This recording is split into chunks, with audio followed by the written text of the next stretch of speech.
Hello ব্রন, স্বাগত জানাচ্ছি সবাইকে আবারও অনেকদিন পর লাইভ ক্লাসে। আমরা কয়েকদিন লাইভ ক্লাস করতে পারিনি, বাট আমি তোমাদেরকে নবম অধ্যায় রেডি করে দিয়েছিলাম পুরা বাঁকাতারা আজকে।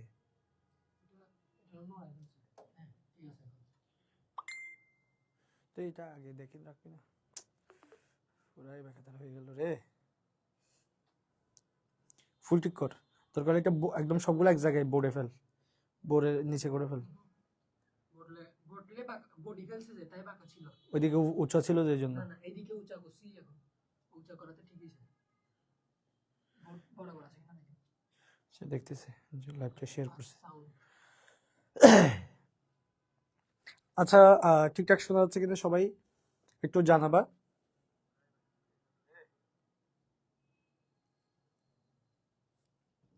সবগুলো এক জায়গায় বোর্ডে ফেল। এখন ঠিক আছে। আমাকে একটু জানিয়ে দিস। নমস্কার ভাইয়া, 5 সিকিউ গুলো একটু দেখাই দিন ভাইয়া। আচ্ছা, দেখাই দিব। ওকে, আসসালামু আলাইকুম। ওয়ালাইকুম আসসালাম। ওকে, ঠিক আছে, আমরা তাহলে পড়া শুরু করে দিব। অনেকে যুক্ত হয়েছে, আশা করি দেখতে পাচ্ছেন কয়জন যুক্ত হয়েছে। যারা যারা সালাম দিচ্ছ, ওয়ালাইকুম আসসালাম। আমরা আজকে তোমাদের অষ্টম অধ্যায়টা ক্লিয়ার করার চেষ্টা করব। আমাদের অলরেডি 1 থেকে আজকের অধ্যায়টা যদি আমরা শেষ করতে পারি তাহলে 9টা অধ্যায়ের ক্লাস শেষ হবে, এবং 10 অধ্যায়ের ক্লাসটাও আগামী 1-2 দিনের মধ্যে তোমরা হয়তো পেয়ে যাবা। তো সব মিলাই সেকেন্ড পেপারের প্রিপারেশনটা আশা করি তোমরা টেস্টের আগে মোটামুটি করে গুছাতে পারবা। এটা আমাদের পূর্ণাঙ্গ প্রস্তুতি নয়, এটা আমাদের টেস্ট পূর্ণাঙ্গ প্রস্তুতি। ঠিক আছে, টেস্টের প্রস্তুতির পাশাপাশি আমাদেরকে আরো একটু অ্যাডভান্স হইতে হবে ফাইনাল পরীক্ষার জন্য। সেক্ষেত্রে আমরা একটু ইন ডিটেলস এবং আরো বেশি বেশি প্র্যাকটিস করে পড়ার চেষ্টা করব। এখন তোমাদেরকে টপিকগুলো ক্লিয়ার করে দিচ্ছি, সেই টপিকের আলোকে তোমরা তোমাদের মতো করে একটু বাসায় পড়ালেখা করবা। এর সাথে সাথে আর কিছু যদি গুরুত্বপূর্ণ মনে হয়, এবং যদি তোমাদের ওই যে কোয়েশ্চেনগুলো তোমাদের বইয়ে বা পিডিএফ এ আছে, ওই কোয়েশ্চেনের মধ্যে গুরুত্বপূর্ণ 10টা কোয়েশ্চেন দিয়েছিলাম সাজেশন হিসেবে, ওই 10টা কোয়েশ্চেনের আনসার আমি রেডি করতেছি। এমনিতে টাইপ শেষ, বাট একটু প্রুফ কাটতে হবে, বানানটা ঠিক আছে কিনা, সবকিছু ঠিকঠাক উত্তর লেখা হয়েছে কিনা, এগুলো দেখে পিডিএফ গুলো দিয়ে দিব। তখন পিডিএফ থেকে প্রশ্নের কোয়েশ্চেন আনসার গুলো শিখে নিবা। এরপর এমসিকিউ গুলো তোমরা বই থেকে প্র্যাকটিস করবা, ওখান থেকে হুবহু কমন পাবা টেস্ট প্রিপারেশনের জন্য। ফাইনালের জন্য একদম এখান থেকে 100% কমন পাবা। তো এমসিকিউর জন্য প্যারা নাই, সিকিউর জন্য আমাদেরকে আর একটু অ্যাডভান্স পড়ালেখা করতে হবে, এবং তোমার কি বলে আর একটু গঠনমূলক পড়ালেখা করতে হবে, যেটা আমরা এই প্রিপারেশনের পরে আমরা পরে গুছিয়ে ফেলতে পারবো। তো তখন তোমাদের আশা করি কাজে আসবে। আবার নতুন করে যখন পড়াবো তখন আশা করি তোমাদের জন্য হেল্পফুল হবে। আচ্ছা, আমি একটু মোবাইলটা চার্জ দিয়ে দিই, কারণ তোমরা কিছু বল। আচ্ছা, ওই 27-এর জন্য ক্লাস আমি কালকে থেকে নিব ইনশাল্লাহ 9টা বাজে। আমি সকাল 9টা থেকে ক্লাস বানিয়ে দিব। তোমরা তোমাদের জন্য ক্লাস বানিয়ে রাখবো, ওগুলো তোমরা দেখে নিও।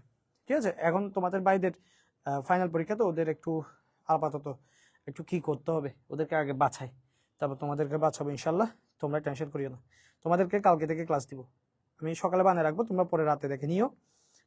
আন্তর্জাতিক বাণিজ্য 7 বলে, কি 7? এটা অধ্যায় 8, ভালো করে দেখো।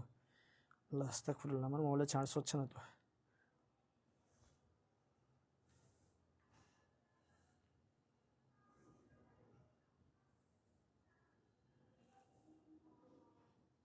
কোনোভাবেই তো হচ্ছে না। একটা মিনিট দাঁড়াও, না হলে সমস্যা নাই, প্লাগ ইন হওয়াটা ইম্পর্টেন্ট।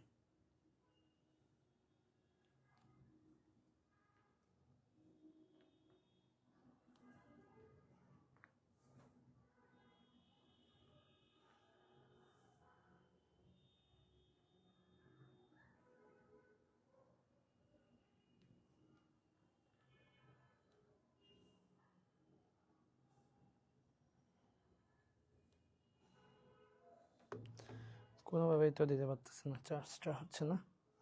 আচ্ছা, সমস্যা না করি, যা হবার হবে, দেখা যাক। চলো, আমাদেরকে এদের জন্য যা যা পড়তে হবে সেগুলো আগে একটু নোট করে দিই।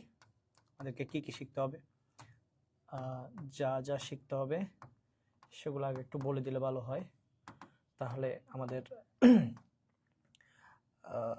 আগে থেকে যদি একটা ধারণা থাকে তাহলে আমাদের পড়তে সুবিধা হবে। 1 নম্বর যেটা পড়তে হবে সেটা হচ্ছে তোমার, যেহেতু এটা হচ্ছে আন্তর্জাতিক বাণিজ্য, এটা আমাদের অষ্টম অধ্যায়। এখানে প্রথমে যে জিনিসটা জানতে হবে সেটা হচ্ছে তোমার হচ্ছে অভ্যন্তরীণ ও আন্তর্জাতিক, অভ্যন্তরীণ ও আন্তর্জাতিক বাণিজ্যের বেসিক, এটা তোমাদেরকে জানতে হবে। বেসিক প্লাস পার্থক্য। এরপর দুই নম্বর জিনিসটা যেটা জানতে হবে সেটা হচ্ছে কি, সেটা হচ্ছে আন্তর্জাতিক বাণিজ্যের পরিবর্তনের দ্বারা, আন্তর্জাতিক বাণিজ্যের পরিবর্তনের, আন্তর্জাতিক বাণিজ্যের পরিবর্তনের ধারা। 3 নম্বর যেটা জানতে হবে, অনেকদিন না লিখতে লেখাগুলো বাজে হয়ে গেছে এবং অবস্থা খারাপ দেখতে পাচ্ছি। এরপর জানতে হবে তোমার হচ্ছে আমদানি ও রপ্তানি দ্রব্যের তালিকা। এরপর হচ্ছে রপ্তানি বাণিজ্য সম্প্রসারণের উপায়। আজকে আমরা এগুলো কভার করার চেষ্টা করবো, যদি পসিবল হয় বাকিগুলো পড়বো। এরপরে 5 নম্বর যেটা জানতে হবে সেটা হচ্ছে বিশ্বায়ন। তারপর 6 নম্বর যেটা জানতে হবে সেটা হচ্ছে বৈদেশিক সাহায্য। এবং লাস্ট একটা বিষয় সেটা হচ্ছে বাণিজ্য ভার্সেস সাহায্য। এই 7টা টপিক মোটামুটি যদি তোমার আয়ত্তে থাকে তাহলে এই থেকে যে কোনো প্রশ্নে তুমি উত্তর করতে পারবে, কোনো সমস্যা হবে না। অর্থনীতি প্রথম পত্র 10 মধ্যে রেকর্ড দিলে একটু ভালো হতো। আচ্ছা 10 মধ্যে ক্লাস মনে হয় আসে, সেগুলো একটু দিব। ফার্স্ট পেপারের ক্লাসগুলো কই পাবো? আচ্ছা ফার্স্ট পেপারের ক্লাসের আমরা 1 থেকে 2 নতুন করে পড়াইছিলাম, এর আগে যেগুলো পড়েছি এগুলো ডিলিট হয়ে গেছে। কিছু কিছু অধ্যায়ের রেকর্ড ক্লাস আছে, সেগুলো আমি একটু দেখতে হবে, দেখে তারপর তোমাদেরকে আমি ক্লাসের লিঙ্কগুলো দিয়ে দিব। আমাকে অধ্যায় কোনগুলো ডাউনলোড করা আছে সেগুলো দেখে আমি পরে লিঙ্ক করে দিয়ে দিব, ঠিক আছে? এখন এই জায়গায় আমরা একটু আলোচনা শুরু করব, পড়ালেখা শুরু করে দিচ্ছি। আমাদের এই টপিকগুলো পড়তে হবে, সেটা আমাদেরকে প্রথমে সেট করতে হবে যে আমরা এই টপিকগুলো অধ্যায় শেষে আমরা এগুলো একদম স্পষ্টভাবে বুঝতে পারছি কিনা সেটা আমাদেরকে জানতে হবে, তাহলে এদের উপর আমাদের পূর্ণাঙ্গ প্রিপারেশনটা হয়ে যাবে। চলো তাহলে আমাদের আলোচনা শুরু করছি। সবাই রেডি কিনা একটু জাস্ট বলো যে সবাই রেডি। রেডি বলে আমরা আলোচনা শুরু করব। তোমরা যদি বলো যে সবাই yes we are ready, then we'll discuss about our topic. Today our topic is international trade, chapter 8 from economics second paper.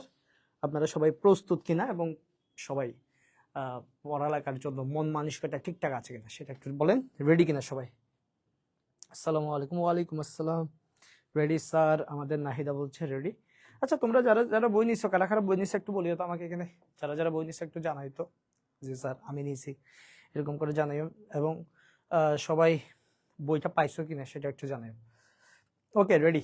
আচ্ছা চলো। তো আন্তর্জাতিক বাণিজ্য বোঝার আগে এখানে মূল শব্দটা 2টা শব্দ আছে এখানে।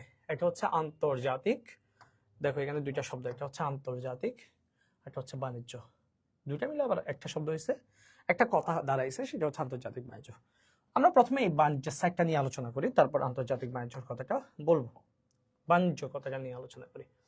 বাণিজ্য এটাকে আমরা এভাবে উচ্চারণ করি অনেক সময় ট্রেড, এটার ইংরেজিও হচ্ছে ট্রেড, এটার ইংরেজি হচ্ছে ট্রেড, এবং এটাকে বাংলায়ও ট্রেড অনেক সময় ডাইরেক্ট সরাসরি বলা হয়। বাণিজ্য মানে কি? বাণিজ্য মানে সোজা এক কথায় কোনো দ্রব্য বা সেবার ক্রয় বিক্রয়, কোনো দ্রব্য বা সেবার ক্রয় বিক্রয়কে বাণিজ্য বলে। যদি ব্যবসা সংগঠনের ভাষায় আসি বা কোন কমার্স যারা পড়ালেখা করে বাণিজ্য শাখায়, ব্যবসা বিজনেস স্টাডিজ বা ব্যবসায় শিক্ষা বিভাগে যারা পড়ালেখা করে তাদের ভাষায় আবার অনেক কিছু হইতে পারে। তাদের ভাষায় বলে কিরকম যে কোনো দ্রব্য, তোমার হচ্ছে কোনো দ্রব্য বা সেবা বিক্রয় এবং বিক্রয় সংক্রান্ত সহায়ক যে কার্যাবলী, সহায়ক কার্যাবলী সবগুলোকে একসাথে বাণিজ্য বলে, ঠিক আছে? যেটাকে আমরা এত ডিটেইল।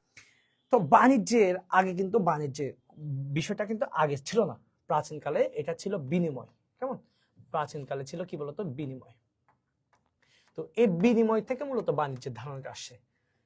বিনিময় যেটা ছিল সেটা হচ্ছে বিনিময় প্রথা যেটা ছিল একদম প্রাচীনকালে যদি কথা আসে তখন ছিল হচ্ছে দ্রব্য বিনিময় প্রথা, এটাকে আমরা বলি বার্টার সিস্টেম। তো এই বার্টার সিস্টেমে কি হইতো, মানুষ একটা দ্রব্য দিয়ে আরেকটা দ্রব্য নিত, ঠিক আছে। তো যেহেতু দ্রব্য দীর্ঘদিন সংরক্ষণ করা যেত না, এবং দেখা যাচ্ছে আমি তোমাকে আলু দিচ্ছি, তুমি আমাকে মাংস দিচ্ছ, তাহলে তুমি কিন্তু খুশি হবে না যে আমি মাংস দিচ্ছি, ও তো আমাকে আলু দিচ্ছে। বিনিময়টা সুষ্ঠুভাবে হচ্ছে না, এবং মানুষের মধ্যে তোমার যে বিনিময় করার পর মানসিক যে শান্তি সেটা আসলে ফিল আপ হচ্ছে না। তখন এরপরে আসলো কড়ি, পাথর, স্বর্ণ মুদ্রা, এরপর আমরা জানি তামাক, হ্যাঁ, রৌপ্য মুদ্রা, এগুলোর ব্যবহার করা হয়েছে। এগুলো আমরা দশম অধ্যায়ের আলোচনা, প্রথম পত্রের দশম অধ্যায়ের আলোচনা মুদ্রা বা ব্যাংক নিয়ে, ওখানে আমরা বিস্তারিত আলোচনা করব। যদি করে থাকে ভালো কথা, না করলে পরের বার যখন পড়বো তখন করব। আপাতত এতটুকু বুঝে যে বার্টার সিস্টেমে দ্রব্য বিনিময় হতো, একটা দ্রব্যের বিনিময়ে আর জন্য একটা দ্রব্য দিত, যেটা আসলে সঠিকভাবে মানুষ সন্তুষ্ট হইতো না, একদম স্পষ্টভাবে বিনিময়টা তোমার শেষ হইতো না, লেনদেনটা শেষ হইতো। এই লেনদেনের যে মানুষের মধ্যে মানসিক শান্তি বা লেনদেনের মধ্যে যে তোমার ত্রুটি বিচ্যুতি থেকে যাচ্ছে, এটা দূর করার জন্য মানুষ বিভিন্ন সময়ে বিভিন্নভাবে বিনিময় করা শুরু করছে। তো বিনিময় করার ক্ষেত্রে লাস্টে যেটা আসে সেটা হচ্ছে অর্থ দিয়ে দ্রব্য কিনে নেওয়া।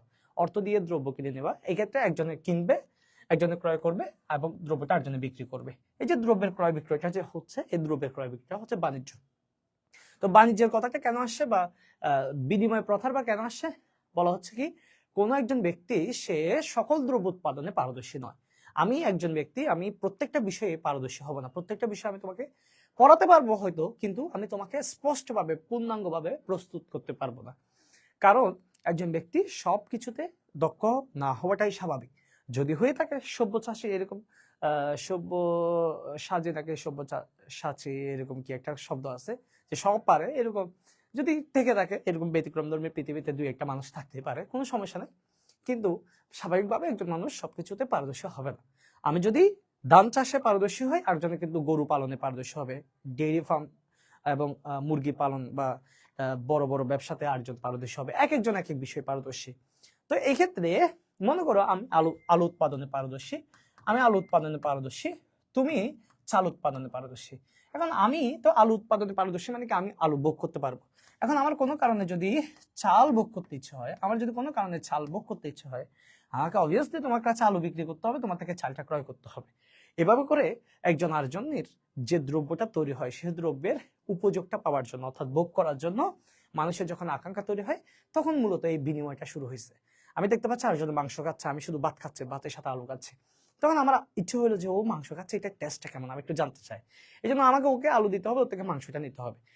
বিনিময়টা এই জন্য শুরু হয়েছে যে মানুষ অভাব পূরণ করতে, মানুষ একজন আরেকজনকে একটা দিয়ে একটা নিয়ে অভাব পূরণ করছে। তো এই ক্ষেত্রে আগে তো দ্রব্য দিয়ে দ্রব্য নেওয়া হয়তো, আলু দিয়ে চাল নিত, চাল দিয়ে আলু নিত। এখন বর্তমানে বলা হচ্ছে এখন কাউকে আলু বা চাল দিয়ে নিতে হচ্ছে না, এখন আমাদের বিনিময়ের সব থেকে প্রধান বাহন হচ্ছে অর্থ। তো কোনো ব্যক্তি যদি আলু উৎপাদন করে, কেউ যদি চাল উৎপাদন করে, সে আলু বিক্রি করে টাকা কামাবে, ও চাল বিক্রি করে টাকা কামাবে, ওই টাকা দিয়ে সে আলু কিনবে এবং ও চাল কিনবে। এভাবে করে মূলত বাণিজ্যের সূত্রপাতটা হয়েছে। তো এই বাণিজ্যের যে সূত্রপাত হয়েছে, এটা কিন্তু ইউরোপে শুরু হয়েছে। কেমন? ইউরোপে শুরু হয়েছে। তবে এই নর্মাল বাণিজ্যটা হচ্ছে, এমনিতে নর্মাল যদি বলি বাণিজ্যটা, এটা হচ্ছে তোমার প্রাচীন কাল থেকে মানুষের মধ্যে আছে। আন্তর্জাতিক বাণিজ্যটা কিন্তু ইউরোপে শুরু হয়েছে, সেটা পরে বলতেছি। তো বাণিজ্যটা আমাদের বাংলাদেশ, এখন দ্রব্য বা ক্রয় বিক্রয়ের যে কাজটা, এই ক্রয় বিক্রয়ের কাজটা একটা দেশের ভিতরে হতে পারে, বাংলাদেশের ভিতরে হতে পারে, এটা মনে করো যে বাংলাদেশ, এই বাংলাদেশের ভিতরে হতে পারে, অথবা এমন হইতে পারে যে একটা মহাদেশের মধ্যে এরকম একটা, দুইটা, তিনটা, চারটা, এরকম 5টা দেশের ভিতরে তোমার একজনের সাথে আরেকজনের বাণিজ্য হতে পারে। তো এরকম একটা দেশের ভিতরে যদি বাণিজ্যটা হয় বা ক্রয় বিক্রয়ের কাজটা হয়, তখন সেটাকে বলা হয় অভ্যন্তরীণ বাণিজ্য। একাধিক দেশের মধ্যে যখন হবে, তখন সেটাকে আমরা বলবো আন্তর্জাতিক বাণিজ্য। তাহলে আমরা বুঝতে পারলাম যে দ্রব্য বা ক্রয় বিক্রয়ের কাজটা একটা ভৌগোলিক সীমারেখার ভিতরে হইতে পারে, একটা হচ্ছে ভৌগোলিক সীমারেখার মধ্যে হইতে পারে, আরটা হচ্ছে তোমার হচ্ছে বিভিন্ন দেশের মধ্যে হইতে পারে, বিভিন্ন স্বাধীন এবং সার্বভৌম দেশের মধ্যে হইতে পারে। বিভিন্ন কি দেশ? তোমার হচ্ছে স্বাধীন এবং সার্বভৌম দেশের মধ্যে হইতে পারে, স্বাধীন এবং সার্বভৌম দেশের মধ্যে হতে পারে। তো বিভিন্ন দেশের মধ্যে যখন হবে, বিভিন্ন দেশের মধ্যে যখন ক্রয় বিক্রয়ের কাজটা হবে, তখন আমরা সেটাকে আন্তর্জাতিক বা বৈদেশিক বাণিজ্য বলতে পারি। আন্তর্জাতিক বা বৈদেশিক বাণিজ্য বলতে পারি। আর যখন অভ্যন্তরীণ দেশের ভিতরে হবে তখন এটাকে আমরা অভ্যন্তরীণ বাণিজ্য নামে ডাকবো, অন্য কোনো নাম ডাকতে হবে না, মূলত অভ্যন্তরীণ দিয়ে ডাকা হয়। তাহলে আমরা বুঝতে পারলাম একটা দেশের ভিতরে হলো অভ্যন্তরীণ বাণিজ্য, একাধিক দেশের মধ্যে দ্রব্য ক্রয় বিক্রয় হলে সেটা হচ্ছে আন্তর্জাতিক বাণিজ্য। আমাদের অধ্যায়ের নাম কিন্তু আন্তর্জাতিক বাণিজ্য। অর্থাৎ যদি জানতে হয় এটা নিয়ে বিস্তারিত জানতে হবে, এটা নিয়ে তেমন বিস্তারিত জানার দরকার নাই। সিম্পল বিষয় যে একটা দ্রব্য, চাল, ডাল, মাছ, মাংস, এগুলো যদি শুধু বাংলাদেশের ভিতরে কেনা বেচা হচ্ছে তাহলে ওই চাল, ডাল, মাছ, মাংস এটা হচ্ছে আমাদের অভ্যন্তরীণ বাণিজ্যের অংশ। এখন এই চালটা যদি বিদেশে কোনো দেশকে বিক্রি করো বা ডালটা বিদেশে বিক্রি করো, তৈরি পোশাক যদি বিদেশে বিক্রি করো, তখন সেটা হচ্ছে আন্তর্জাতিক বাণিজ্য পর্যায়ে চলে যাচ্ছে। একটা দ্রব্য সেটা অভ্যন্তরীণ বাণিজ্য হতে পারে, এটা বৈদেশিক বাণিজ্য হতে পারে। কথা হচ্ছে এটা ক্রয় বিক্রয়টা কোথায় হচ্ছে, এটা কি দেশের ভিতরে হচ্ছে তাহলে অভ্যন্তরীণ বাণিজ্য, আবার যদি একাধিক দেশের ভিতরে কেনা বেচা হচ্ছে বাংলাদেশ এবং অন্য দেশের সাথে হচ্ছে তখন সেটা হচ্ছে আন্তর্জাতিক বাণিজ্যের মধ্যে পড়বে। সিম্পল এতটুকু বুঝতে হচ্ছে।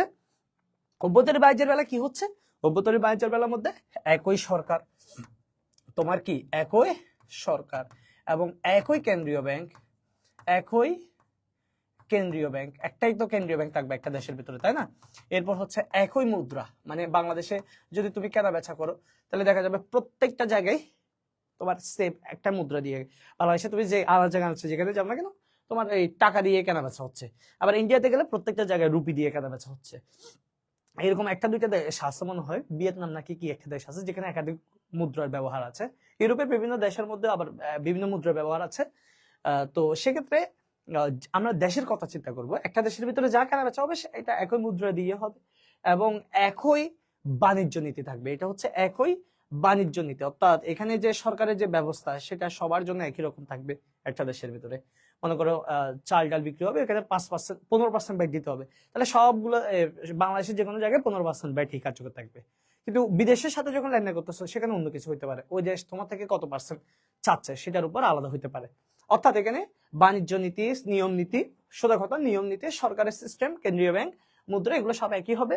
কিন্তু যখন তুমি একাধিক দেশের কথা বলবা তখন সরকার ভিন্ন ভিন্ন হবে। আমার দেশের সাথে অন্য দেশের সরকারে মিলবে না, আমার দেশের সাথে চীনের সরকারে মিলবে না, আমার দেশের সাথে চীনের দেশের টাকার যে ধরন সেটা মিলবে না। আমাদেরটা টাকা, চীনেরটা কি, চীনেরটা আমার তো মনে নাই, চীনেরটা তো মনে পড়তেছে না এখন। আচ্ছা, চীনের মুদ্রা দিয়ে তোমার লেনদেন করতে হবে। জাপানে যদি করতে চাও তাহলে ইয়েন হবে, জাপানের ইয়েন। বাংলাদেশের হচ্ছে টাকা। আবার বাংলাদেশ সরকার এবং তোমার চীনের সরকার এক হবে না, বা জাপানের সরকার এক হবে না। তো এগুলো হচ্ছে ভিন্ন ভিন্ন হয়ে যাবে আন্তর্জাতিক বাণিজ্যের বেলায়। তো এটা হচ্ছে এদের মধ্যে মূল বেসিক। এবং যদি লেনদেনের কথা বললো, ঠিক আছে, অভ্যন্তরীণ তুমি যখন দেশের ভিতরে কেনা বেচা করবা তখন সেখানে ধারে বা নগদে লেনদেন করা যাবে। ধারেও কেনা বেচা করা যাবে, নগদেও লেনদেন করা যাবে। কিন্তু তুমি যখন একাধিক দেশের মধ্যে লেনদেন করবা তখন কিন্তু ধারে বা নগদে হয় না, এটা হবে ব্যাংকের মাধ্যমে। তুমি যদি আন্তর্জাতিক বাণিজ্য করতে চাও তখন তোমাকে লেনদেনটা করতে হবে কিসের মাধ্যমে বলো তো? ব্যাংকের মাধ্যমে। তাহলে এখানে যে বেসিকটা আলোচনা করেছি সেই বেসিক থেকে তোমার যদি ভালো মতো বুঝতে পারো সেখান থেকে তুমি একটা প্রশ্ন কম পাবা, যেটা অনেকবার এসেছে যে অভ্যন্তরীণ এবং আন্তর্জাতিক বাণিজ্যের মধ্যে পার্থক্য এই বিষয় নিয়ে। স্যার এমন তো সব জায়গায় কি বলছে আমি বুঝি না একটু। ভাইয়া আমরা তো সব জায়গায় পারদর্শী, ওটা বললাম না, বাকিটা ইতিহাস। ও আচ্ছা, আমরা সব জায়গায় পারদর্শী না, সোশিওলজিতে আছে। ভাইয়া সাউন্ডের প্রবলেম হয়েছে। আচ্ছা, সাউন্ড কি সবার প্রবলেম হচ্ছে? ও আচ্ছা, এখানে কারা কারা বই নিচ্ছে, দুই একজন নিচ্ছে বলছে। আচ্ছা, সাউন্ড কি সবার সমস্যা হচ্ছে?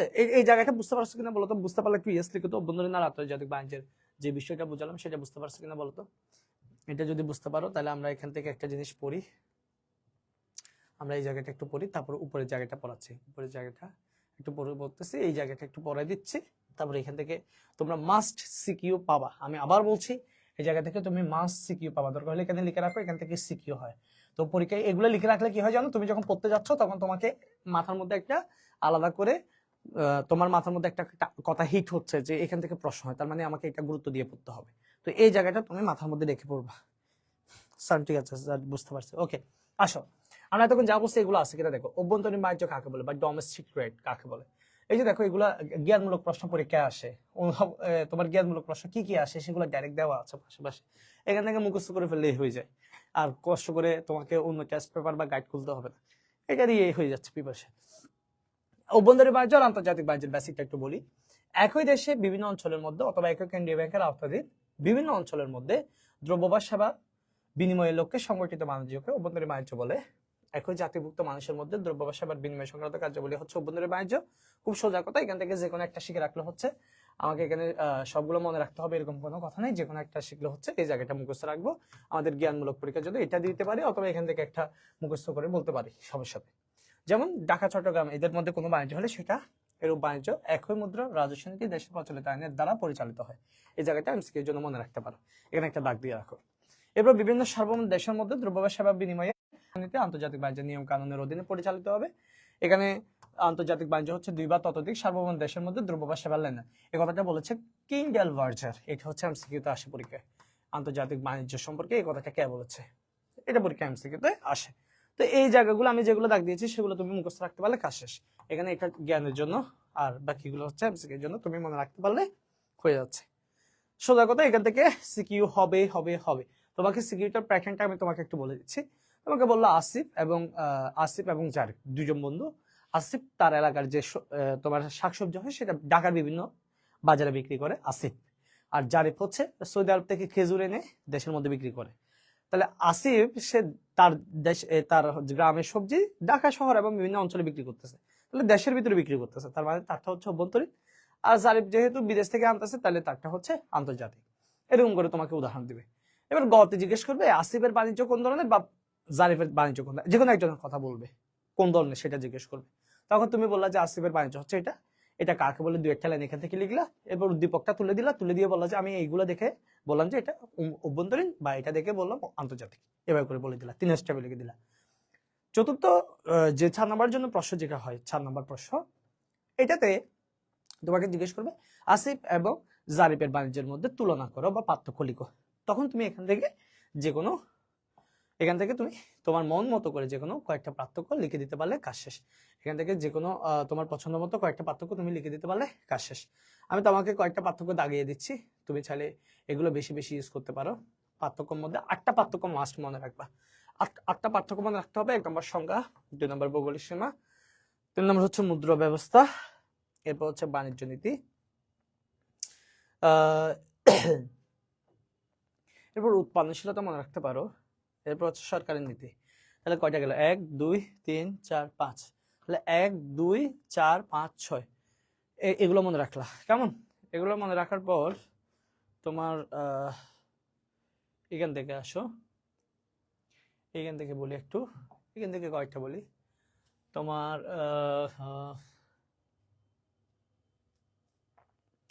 এটা হচ্ছে নিয়ন্ত্রণ, এটা মনে রাখবা। সার্বভৌমত্ব মনে রাখবা, উৎপাদন ব্যবস্থা, পরিবহন ও বীমা, তারপর হচ্ছে পৃথক সরকার ব্যবস্থা। এগুলো মনে রাখতে পারো। এখানে আমি গুরুত্বপূর্ণ কয়েকটা বললাম, এগুলো তুমি জাস্ট আমার মতো করে মনে রাখতে পারো। আবার তুমি চাইলে তোমার মন মতো করে তুমি এখান থেকে যে কোনো একটা প্রশ্ন মনে রাখতে পারো, সেক্ষেত্রে তোমার ইচ্ছা, যেগুলো পরীক্ষায় বেশি বেশি বেশি বেশি আসে।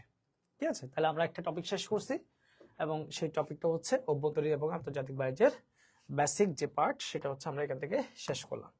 অভ্যন্তরীণ এবং আন্তর্জাতিক বাণিজ্যের যে বেসিক পার্ট সেটা আমরা শেষ করলাম, প্লাস পার্থক্যটাও শেষ করলাম, যেখান থেকে একটা সিকিউ মাস্ট হবে। এবার আসো আন্তর্জাতিক বাণিজ্য নিয়ে আরেকটু কথাবার্তা বলি। যেহেতু আমাদের টপিকের নামই আন্তর্জাতিক বাণিজ্য, সেটা নিয়ে আর একটু বেসিক কথাবার্তা, আরো একটু বেসিক জানতে হবে আন্তর্জাতিক বাণিজ্য নিয়ে। আমাদেরকে আরো কিছু জানতে হবে, যেমন কি জানতে হবে, এই আন্তর্জাতিক বাণিজ্যের উৎপত্তি কোথায় হয়েছে। এমনিতে তো বোঝাই যাচ্ছে বাণিজ্য তো যে কোনো সময় যে কোনো দেশের ভিতরে উৎপত্তি হতে পারে। যখন অভাব তৈরি হবে, মানুষের একজনের দ্রব্য আরেকজনে ভোগ করতে চাইবে, তখন বাণিজ্য তৈরি হবে, খুব সোজা কথা। কিন্তু আন্তর্জাতিক বাণিজ্যটা কখন হয়েছে, যে একটা দেশের সাথে একটা দেশের লেনদেন কখন থেকে শুরু হয়েছে, এটার মূল ভিত্তি কি, বা এটার তোমার যে দিক, মানে আন্তর্জাতিক বাণিজ্য করতে চাইলে কি কি করতে হবে, কি কি করা দরকার আছে, এই বিষয়গুলো তোমাকে এখানে স্পষ্ট আর একটু ধারণা রাখতে হবে। টোটাল কথা হচ্ছে আন্তর্জাতিক বাণিজ্য থেকে আমরা আন্তর্জাতিক যে বাণিজ্যের কথা বলতেছি, এই আন্তর্জাতিক বাণিজ্য থেকে আমরা কয়েকটা বিষয় নিয়ে আলোচনা করব।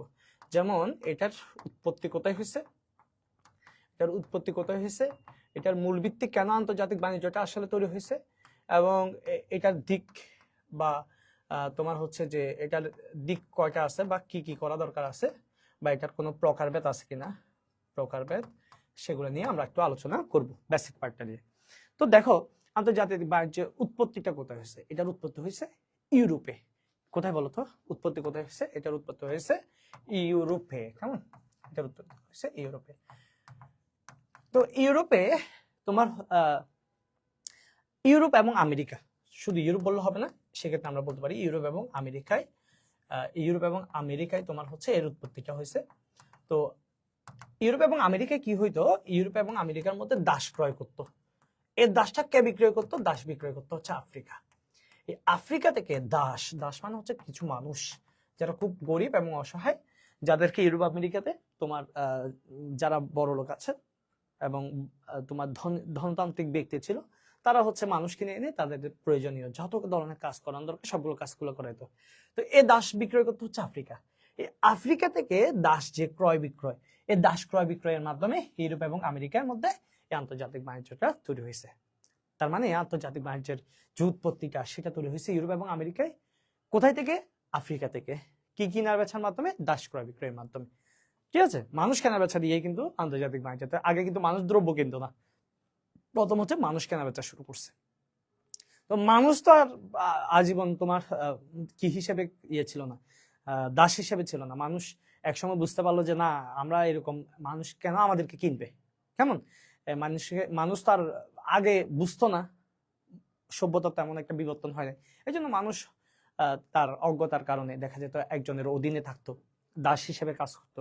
কিন্তু আস্তে আস্তে প্রযুক্তির সভ্যতার ক্রমবিকাশের সাথে সাথে মানুষ আধুনিক হচ্ছে, চিন্তা ভাবনা পরিবর্তন হচ্ছে, তখন আর মানুষ তো আর দাস হিসেবে কাজ করতে রাজি না, গণতান্ত্রিক দাস হিসেবে ব্যবহার করা যেত।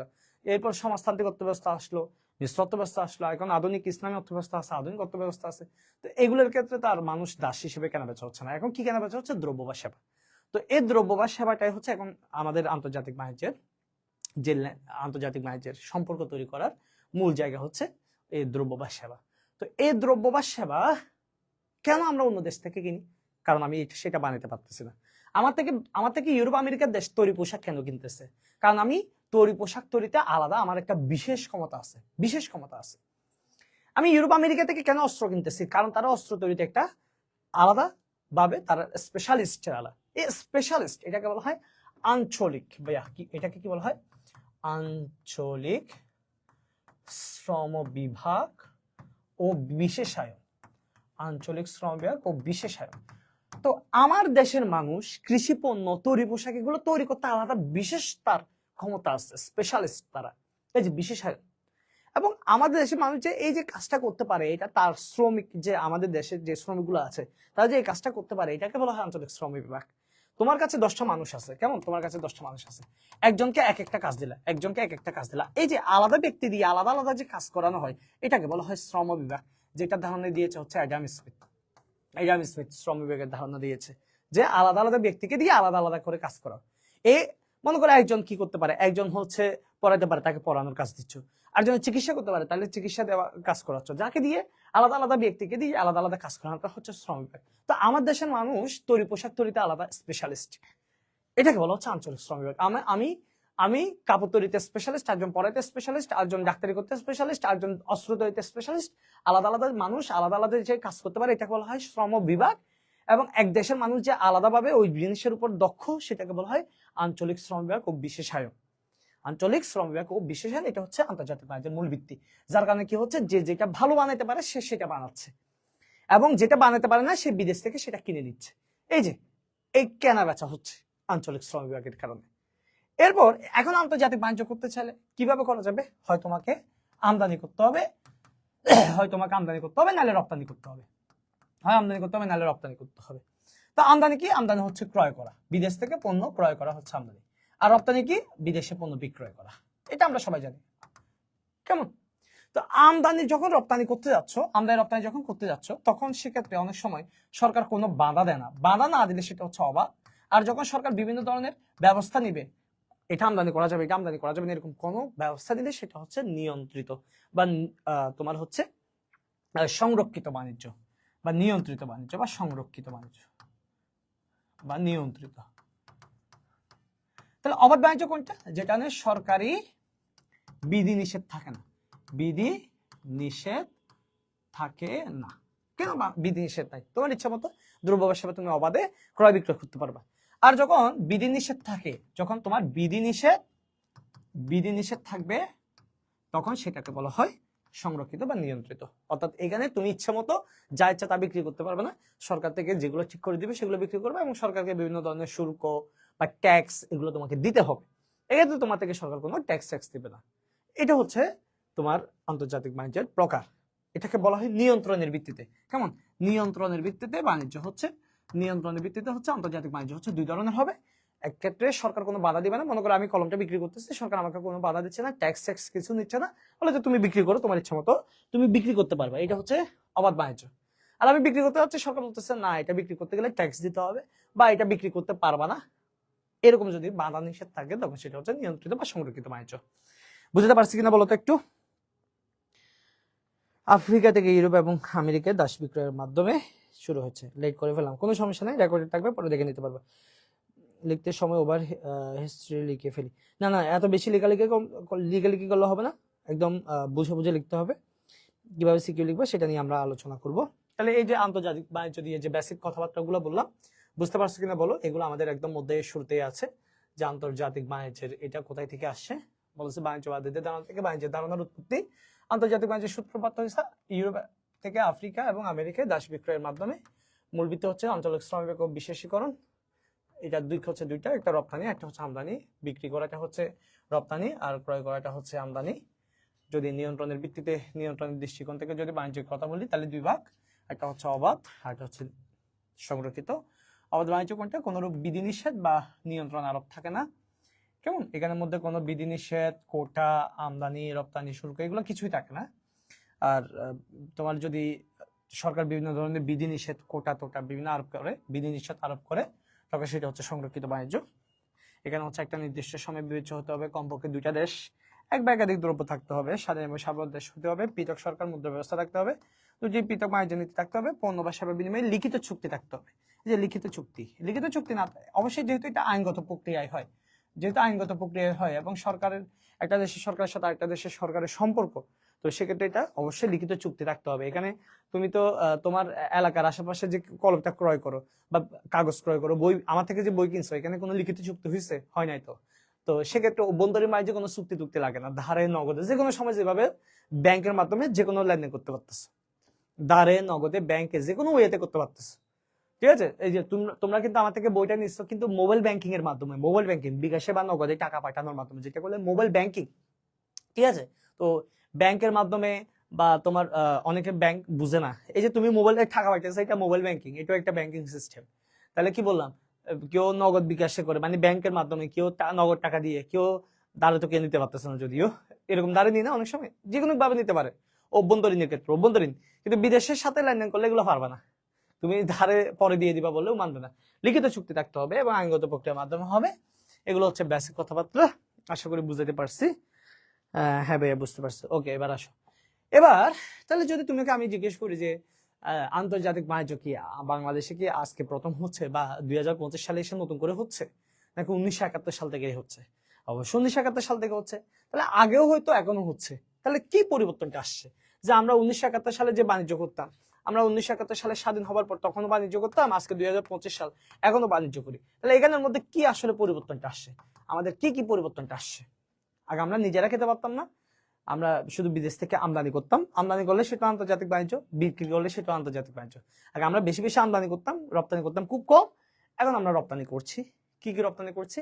আগে আমরা শুধু কৃষি পণ্য উৎপাদন করতে পারতাম ভালো, সেটা রপ্তানি করতাম। এখন আমরা তৈরি পোশাক, হিমায়িত খাদ্য এবং বিভিন্ন ধরনের ক্ষুদ্র শিল্প, কুটির শিল্পের বস্ত্র, এবং তোমার হচ্ছে আমাদের যে বিদেশ থেকে যে টাকা আসে, রেমিটেন্স, হ্যাঁ, রেমিটেন্স আগে আসতো খুব কম, এখন অনেক বেশি।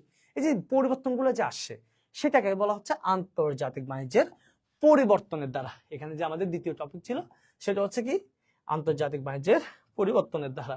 অর্থাৎ তোমার যে 1971 সাল থেকে এখন পর্যন্ত, 1971 সাল থেকে 2025 সালে আসলে কি পরিবর্তন আসছে, বা আমাদের পার্থক্যটা কোথায়, আন্তর্জাতিক বাণিজ্যের ক্ষেত্রে পার্থক্যটা কোথায়, সেটাই হচ্ছে আন্তর্জাতিক বাণিজ্যের পরিবর্তনের দ্বারা।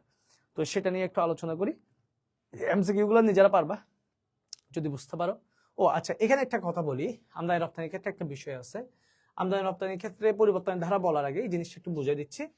অনেক সময় আমরা যে বিদেশে পণ্য বা সেবা ক্রয় বিক্রয় করি, আমরা যে বিদেশে দ্রব্য বা সেবা ক্রয় বিক্রয় করি, তো সেক্ষেত্রে দ্রব্য তো দৃশ্যমান, কেমন? দ্রব্য হচ্ছে কি বলতো? দৃশ্যমান। দ্রব্য হচ্ছে তোমার দৃশ্যমান বস্তু, দৃশ্যমান বস্তু, কিন্তু সেবা এটা তো অদৃশ্যমান। এখন প্রশ্ন হতে পারে, স্যার আমরা বিদেশ থেকে অদৃশ্যমান আবার কি জিনিস কিনি? দৃশ্যমান, আমরা দৃশ্যমান জিনিস আমরা আমদানিও করতে পারি, আবার দৃশ্যমান জিনিস আমরা রপ্তানিও করতে পারি। অদৃশ্যমান জিনিস আমরা আমদানিও করতে পারি, আবার আমরা রপ্তানিও করতে পারি, কেমন? অদৃশ্যমান জিনিসটা কি? দৃশ্যমান কি? দৃশ্যমান মানে হচ্ছে, মনে করো চাল আনতেছো বা তোমার অস্ত্র আনতেছো, এগুলো হচ্ছে দৃশ্যমান। এবার তুমি মনে করো যে কোনো পরামর্শ নিচ্ছ, পরামর্শ, রাজনৈতিক পরামর্শ বা কূটনৈতিক সম্পর্ক তৈরি করতেছো, এগুলো তো অদৃশ্যমান। বা কোনো একটা ইঞ্জিনিয়ার এনে একটা রোড ম্যাপ নিচ্ছ, একটা সেতু কিভাবে হবে, একটা রেল লাইন কিভাবে হবে, এইগুলো তো অদৃশ্যমান, কেমন? তো এই দৃশ্যমান অদৃশ্যমান যে বস্তুর হিসাবটা হয়, এক্ষেত্রে যখন শুধু দৃশ্যমান অদৃশ্যমান, এক্ষেত্রে দুইটা জিনিস আছে, কেমন? এক্ষেত্রে যখন শুধুমাত্র দৃশ্যমান বস্তুর উপর গুরুত্ব দেওয়া হবে, ভালো করে খেয়াল করবা, দৃশ্যমান বস্তুর উপর গুরুত্ব দেওয়া হবে, তখন আমরা সেটাকে বলা হয় বাণিজ্য ভারসাম্য। ঠিক আছে? যেখানে হচ্ছে দৃশ্যমান বস্তুর হিসাব করা হবে, শুধু দৃশ্যমান বস্তুর হিসাব করা হবে। আর যখন তোমার দৃশ্যমান এবং অদৃশ্যমান দুইটারই হিসাব করা হবে, তখন সেটাকে আমরা বলবো লেনদেন ভারসাম্য। তার মানে এখানে ভারসাম্য দুই প্রকার, আবার বলছি ভারসাম্য হচ্ছে দুই প্রকার। একটা হচ্ছে কি, একটা হচ্ছে দৃশ্যমান বস্তু যদি লেনদেন হয়, তখন সেটা হচ্ছে বাণিজ্য ভারসাম্য, কেমন? এবার দৃশ্যমান অদৃশ্যমান দুইটারই কথা বলা হচ্ছে, দৃশ্যমান অদৃশ্যমান দুইটারই কথা বলা হচ্ছে, তখন সেটাকে আমরা বলবো লেনদেন ভারসাম্য। তাহলে বাণিজ্য ভারসাম্যে কি হিসাব করা হয়? দৃশ্যমান আমদানি রপ্তানি, দৃশ্যমান বস্তুর আমদানি রপ্তানির হিসাব করা হয় বাণিজ্য ভারসাম্যে। আর লেনদেন ভারসাম্যে কি করা হবে? দৃশ্যমানও হিসাব করা হবে, অদৃশ্যমানও হিসাব করা হবে। সোজা কথা, মনে করো যে আমরা বিদেশ থেকে, এভাবে করে বুঝো, বিদেশ থেকে আমরা চাল কিনলাম 50 টাকা দিয়ে, এবং আমরা রপ্তানি করলাম, একটু লাল কলম দিয়ে দেখি তাহলে ভালো দেখবা, আমরা মনে করো আমদানি করলাম হচ্ছে 50 টাকা, কেমন? বিদেশে আমরা তৈরি পোশাক বিক্রি করলাম মনে করো 80 টাকা, ঠিক আছে? এবার আমরা বিদেশ থেকে পরামর্শ আমদানি মানে তো ক্রয় করা, পরামর্শ নিলাম আমরা 30 টাকা, এবং আমরা বিদেশকে পরামর্শ বিক্রি করলাম 20 টাকা, ধরে নাও। পরামর্শ বা কূটনৈতিক সম্পর্ক, এটা তার তোমার লেনদেন হয় না, এই পরামর্শ বা সহায়তা, কেমন? পরামর্শ বা সামরিক সহায়তা, এগুলাই হচ্ছে মূলত অদৃশ্যমান। তো এক্ষেত্রে আমি যখন হিসাব করব যে আমার রপ্তানি হয়েছে 80 টাকা, মানে আমার ইনকাম, রপ্তানি মানে হচ্ছে আয়, এটা বুঝতে হবে তোমার থেকে, যে রপ্তানি মানে কি বলতো? রপ্তানি মানে হচ্ছে আয়। আর আমদানি মানে কি বলতো? আমদানি মানে হচ্ছে ব্যয়, আমদানি মানে হচ্ছে আমাদের খরচ। তো এক্ষেত্রে আমদানি থেকে রপ্তানি বাদ দিলে তুমি লাভ না লস সেটা পাবা। আমি বিক্রি করছি কয় টাকা? 80 টাকা। কিনছি কয় টাকায়? 50 টাকা। তার মানে আমার 30 টাকা এখানে লাভ হয়েছে। এই 30 টাকার নাম হচ্ছে আমাদের বাণিজ্য, এটাকে বলা হয় বাণিজ্য ভারসাম্য। এটা আমাদের যেহেতু লাভ হয়েছে, লাভ হলে এটাকে বলা হয় অনুকূল বাণিজ্য ভারসাম্য। অনুকূল বাণিজ্য ভারসাম্য, অনুকূল কেন? লাভ হয়েছে। এবার মনে করো যে এখানে আমি কি 80 টাকার 50 টাকা হিসাব করছি, কিন্তু আমি এখানে 80 টাকা হিসাব না করে, 50 টাকা হিসাব না করে আমি কি হিসাব করলাম? দেখো, 80 রপ্তানি করছি দৃশ্যমান, আর অদৃশ্যমান রপ্তানি করছি 20 টাকা, তাহলে টোটাল 100 টাকা। তাহলে 100 টাকা রপ্তানি করলাম, আমদানি করলাম কয় টাকা? এখানে 50 টাকা, এখানে 30 টাকা, তাহলে এখানে হচ্ছে 80 টাকা আমরা রপ্তানি করলাম, তাহলে এখানে কয় টাকা? 20 টাকা। এই 20 টাকাটাকে বলা হয় আমাদের লেনদেন ভারসাম্য। দেখো, 20 টাকাকে আমরা বলতে হবে লেনদেন ভারসাম্য। কেন লেনদেন ভারসাম্য বলা হচ্ছে স্যার? লেনদেন ভারসাম্য বলার মূল কারণ হচ্ছে এই যে আমদানির, এখানের মধ্যে 80 এবং 20 দুইটা আছে, এখানের মধ্যে 50 এবং 30 এই দুইটাই আছে, কিন্তু এখানের মধ্যে তো শুধু দৃশ্যমানটা ছিল, এখানে দৃশ্যমান আছে, অদৃশ্যমান আছে, দুইটা মিলে হিসাব করলে সেটা লেনদেন ভারসাম্য, শুধু একটা দিয়ে হিসাব করলে তখন সেটা হচ্ছে বাণিজ্য ভারসাম্য। লাভ হলে অনুকূল, লাভ হলে অনুকূল, ক্ষতি হলে প্রতিকূল, লাভ হলে অনুকূল, ক্ষতি হলে প্রতিকূল, আর সমান হলে সেটা এমনিতে বাণিজ্য ভারসাম্য, জাস্ট বাণিজ্য ভারসাম্য, অনুকূল বলবো না, প্রতিকূল বলবো না। তাহলে এখানে লেখা আছে, এই যে আমদানি রপ্তানি করে যদি অনুকূল কখন বলবা? যখন তোমার রপ্তানি বেশি আমদানি কম। তোমার রপ্তানি বেশি আমদানি কম, রপ্তানি বেশি আর আমদানি কি বলতো? কম, তখন হচ্ছে আমার অনুকূল। প্রতিকূল কখন? রপ্তানি কম কিন্তু আমদানি বেশি, রপ্তানি কম আমদানি বেশি। আর যদি সমান হয়, জাস্ট আমরা বলবো বাণিজ্য ভারসাম্য, অনুকূল বলবো না, প্রতিকূল বলবো না। এই জায়গাটা ক্লিয়ার? বুঝতে পারছি? এই জায়গাটা বুঝাইতে পারছি কিনা একটু বলো তো। আশা করি বুঝতে পারছি, এখানে কঠিন কিছু বলি নাই।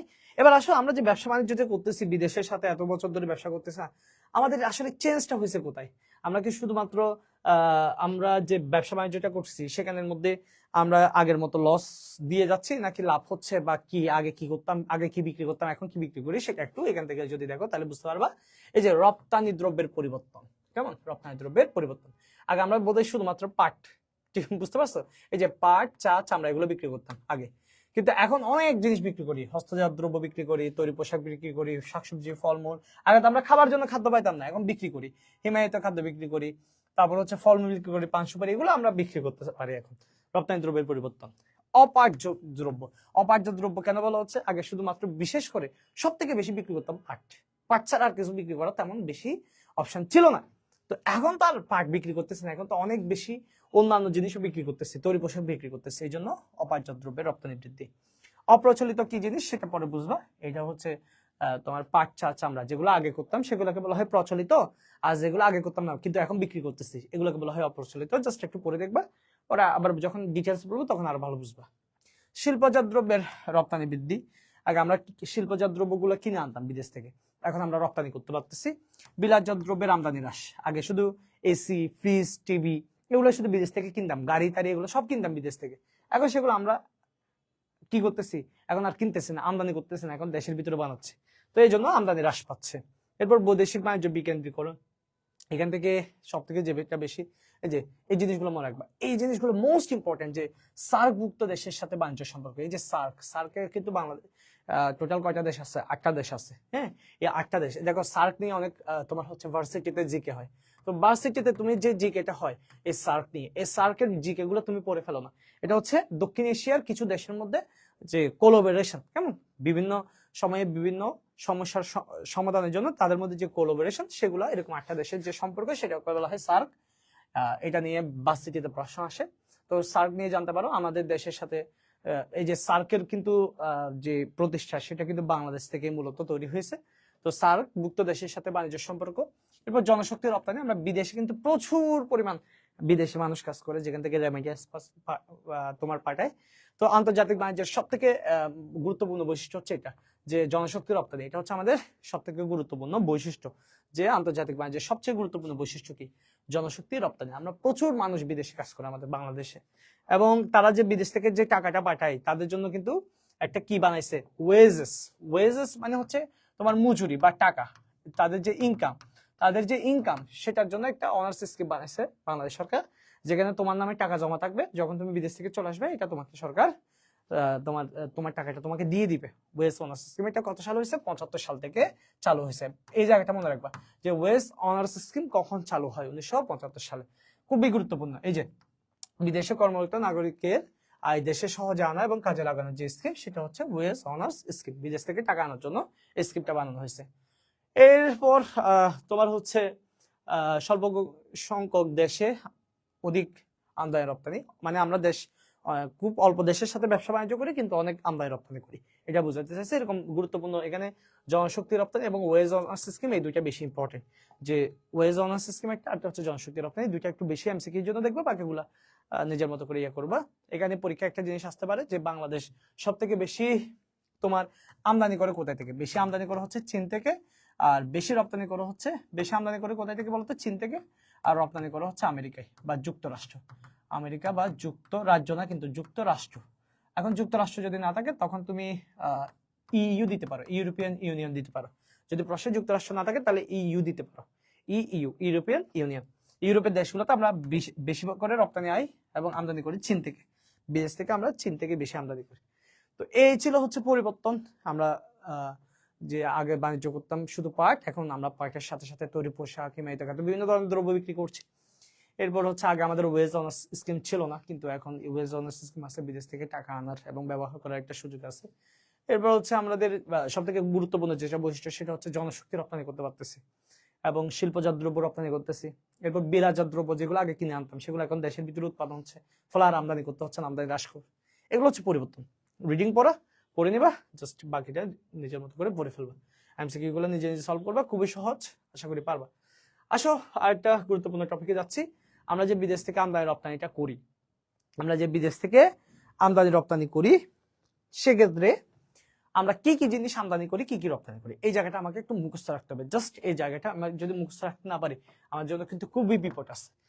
বিপদটা দূর করার জন্য আমাকে মুখস্থ রাখতে হবে আমরা কি কি আমদানি করি। আমরা যে বিদেশ থেকে পণ্যগুলো আমদানি করি সেগুলো আমরা 3 ভাগে ভাগ করব। কয় ভাগে ভাগ করব বলতো? 3 ভাগে ভাগ করব। এটা হচ্ছে খাদ্য বা খাদ্যশস্য বা ভোগ্য পণ্য, আর এটা হচ্ছে শিল্পের কাঁচামাল, আর এটা হচ্ছে মূলধনী দ্রব্য। কয় ভাগে ভাগ করছে বলতো? 3 ভাগে। এটা হচ্ছে খাদ্য ভোগ্য দ্রব্য, শিল্পের কাঁচামাল, মূলধনী দ্রব্য। তোমাকে যেটা মনে রাখতে হবে, আমরা ভোগ্য পণ্য হিসেবে কি কি আনি, কনজিউমার গুডস, ইন্ডাস্ট্রিয়াল ম্যাটেরিয়াল হিসেবে কি আনি, এবং ক্যাপিটাল গুডস হিসেবে কি কি আনি, এগুলো তোমাকে মুখস্থ অবশ্যই অবশ্যই অবশ্যই রাখতে হবে। খেয়াল করো, বাংলাদেশে যে বিদেশ থেকে পণ্যটা আনে তার মধ্যে ভোগ্য পণ্যের মধ্যে কি কি আনে? খাদ্যশস্য, তৈলবীজ, অপরিশোধিত পেট্রোলিয়াম, কাঁচা তুলা।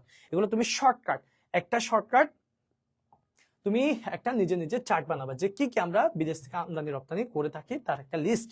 তুমি একটা শর্টকাট দরকার হলে তোমার স্টিকি নোট যেটা আছে সেখানের মধ্যে তুমি শর্টকাট এভাবে করে একটা জিনিস বানাবো যে আমদানি দ্রব্য, আমরা যে বিদেশ থেকে পণ্য আমদানি করি সে আমদানি দ্রব্যের মধ্যে কি কি দ্রব্য আমরা আমদানি করি। সেটা একটু কমাই দিই কারণ খুব গরম লাগতেছে। আমদানি দ্রব্যের মধ্যে আমরা প্রথমে যেটা আনি সেটা হচ্ছে ভোগ্য পণ্য। খুবই ইম্পর্টেন্ট, আমরা যেটা প্রথমে আনতেছি সেটা হচ্ছে ভোগ্য পণ্য। আমরা প্রধানত 3 ভাগে ভাগ করছি, এগুলো ছাড়া আরো অনেক জিনিস আছে। আর এটা হচ্ছে শিল্পের কাঁচামাল, শিল্পের যে কাঁচামাল, এবং আরটা হচ্ছে তোমার মূলধনী দ্রব্য, মূলধনী দ্রব্য। তো ভোগ্য পণ্যের মধ্যে কি কি আনছি বলে যে কাঁচা পাট,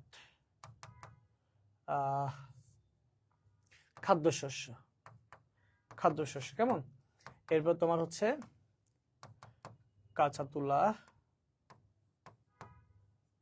তৈলবীজ, এরপর অপরিশোধিত পেট্রোলিয়াম,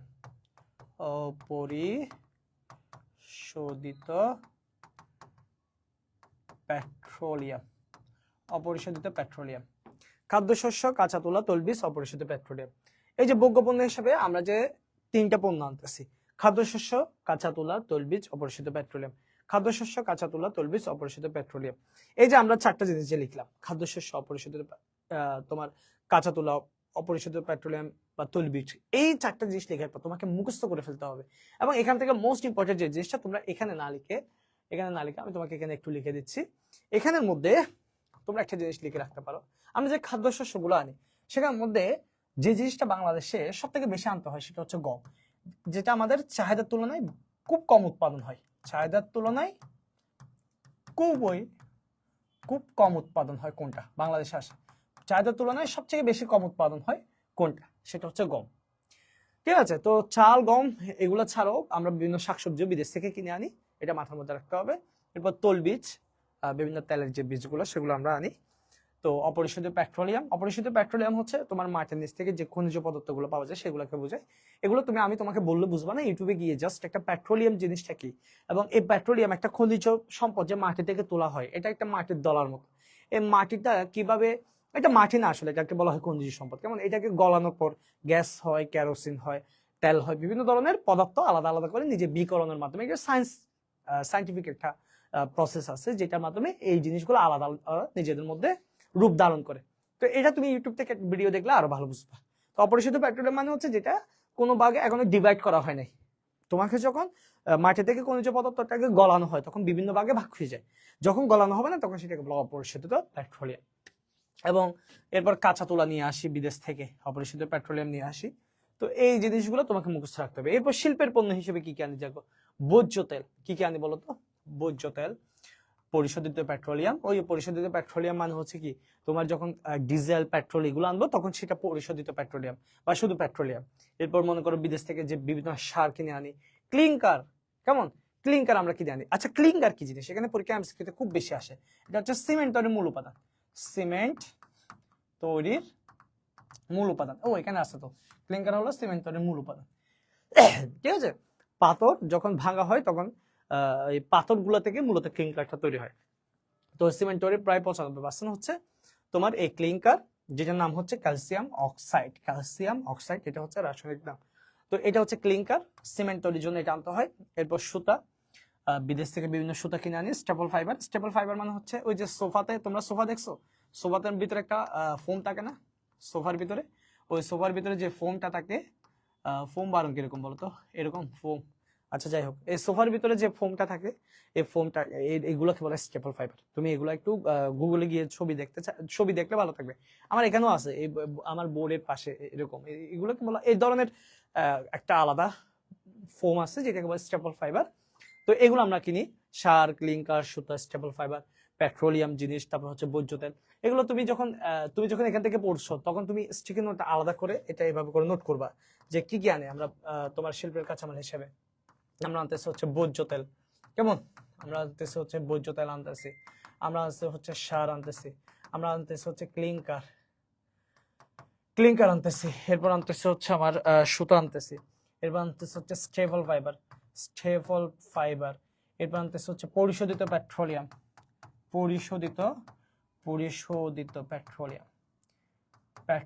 এগুলো আনতেছি।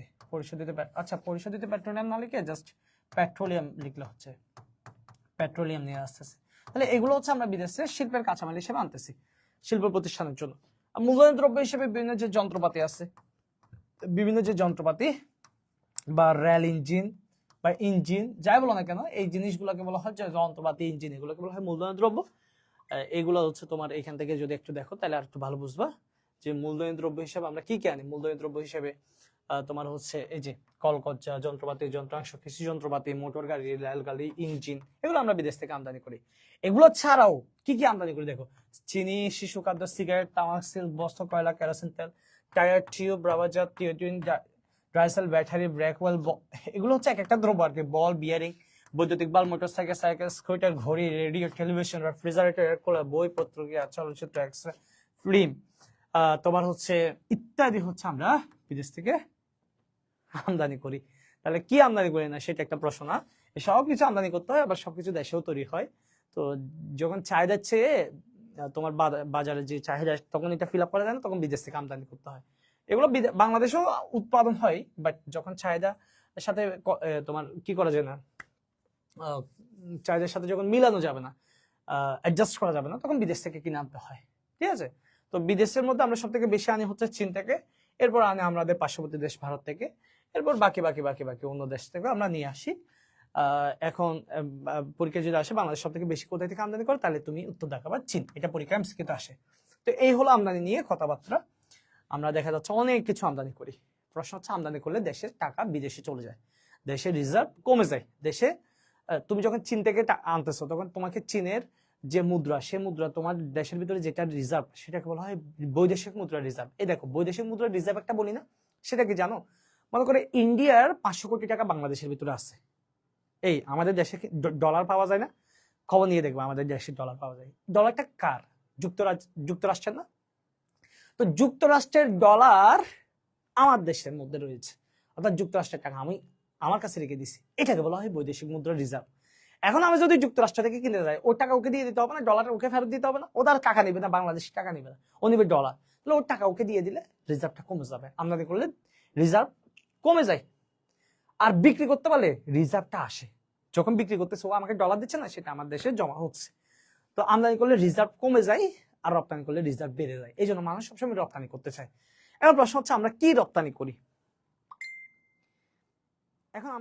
আমি কি রপ্তানি করি সেটা একটু দেখি। আমাদের রপ্তানি দ্রব্যগুলো কি কি? দেখো আমরা কি কি রপ্তানি করি।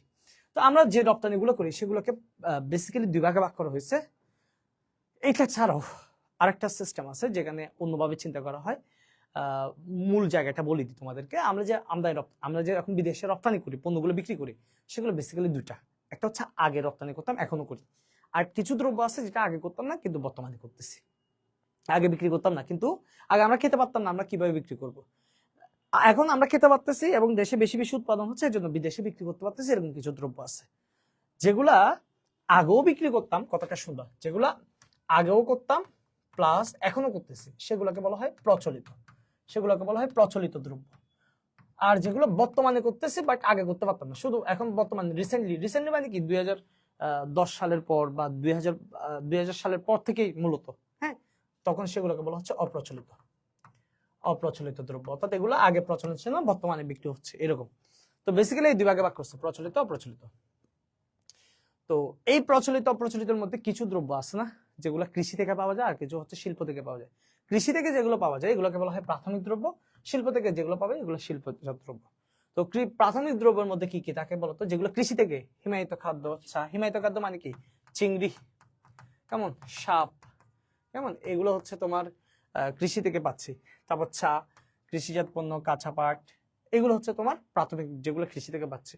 এরপর ওভেন পোশাক বা নিটওয়্যার, এই যে নিটওয়্যার আছে, নিটওয়্যার মানে হচ্ছে শর্ট কাপড়, কেমন, গেঞ্জি, লুঙ্গি, এগুলোকে বলা হয় নিটওয়্যার। আরো বেশি জানার জন্য গুগলে দেখবা গেঞ্জি, তারপর হচ্ছে তোমার টি শার্ট, এগুলোকে বলা হয় নিটওয়্যার। আর একটু বিস্তারিত জানতে তুমি গুগল থেকে দেখবা নিটওয়্যার কি জিনিস, ওখানে আসবে। ওভেন কাপড় মানে এগুলাই বুঝায়, চামড়া, পাটজাত দ্রব্য, সার, রাসায়নিক দ্রব্য, এগুলো হচ্ছে শিল্পের জিনিস, শিল্পজাত দ্রব্য।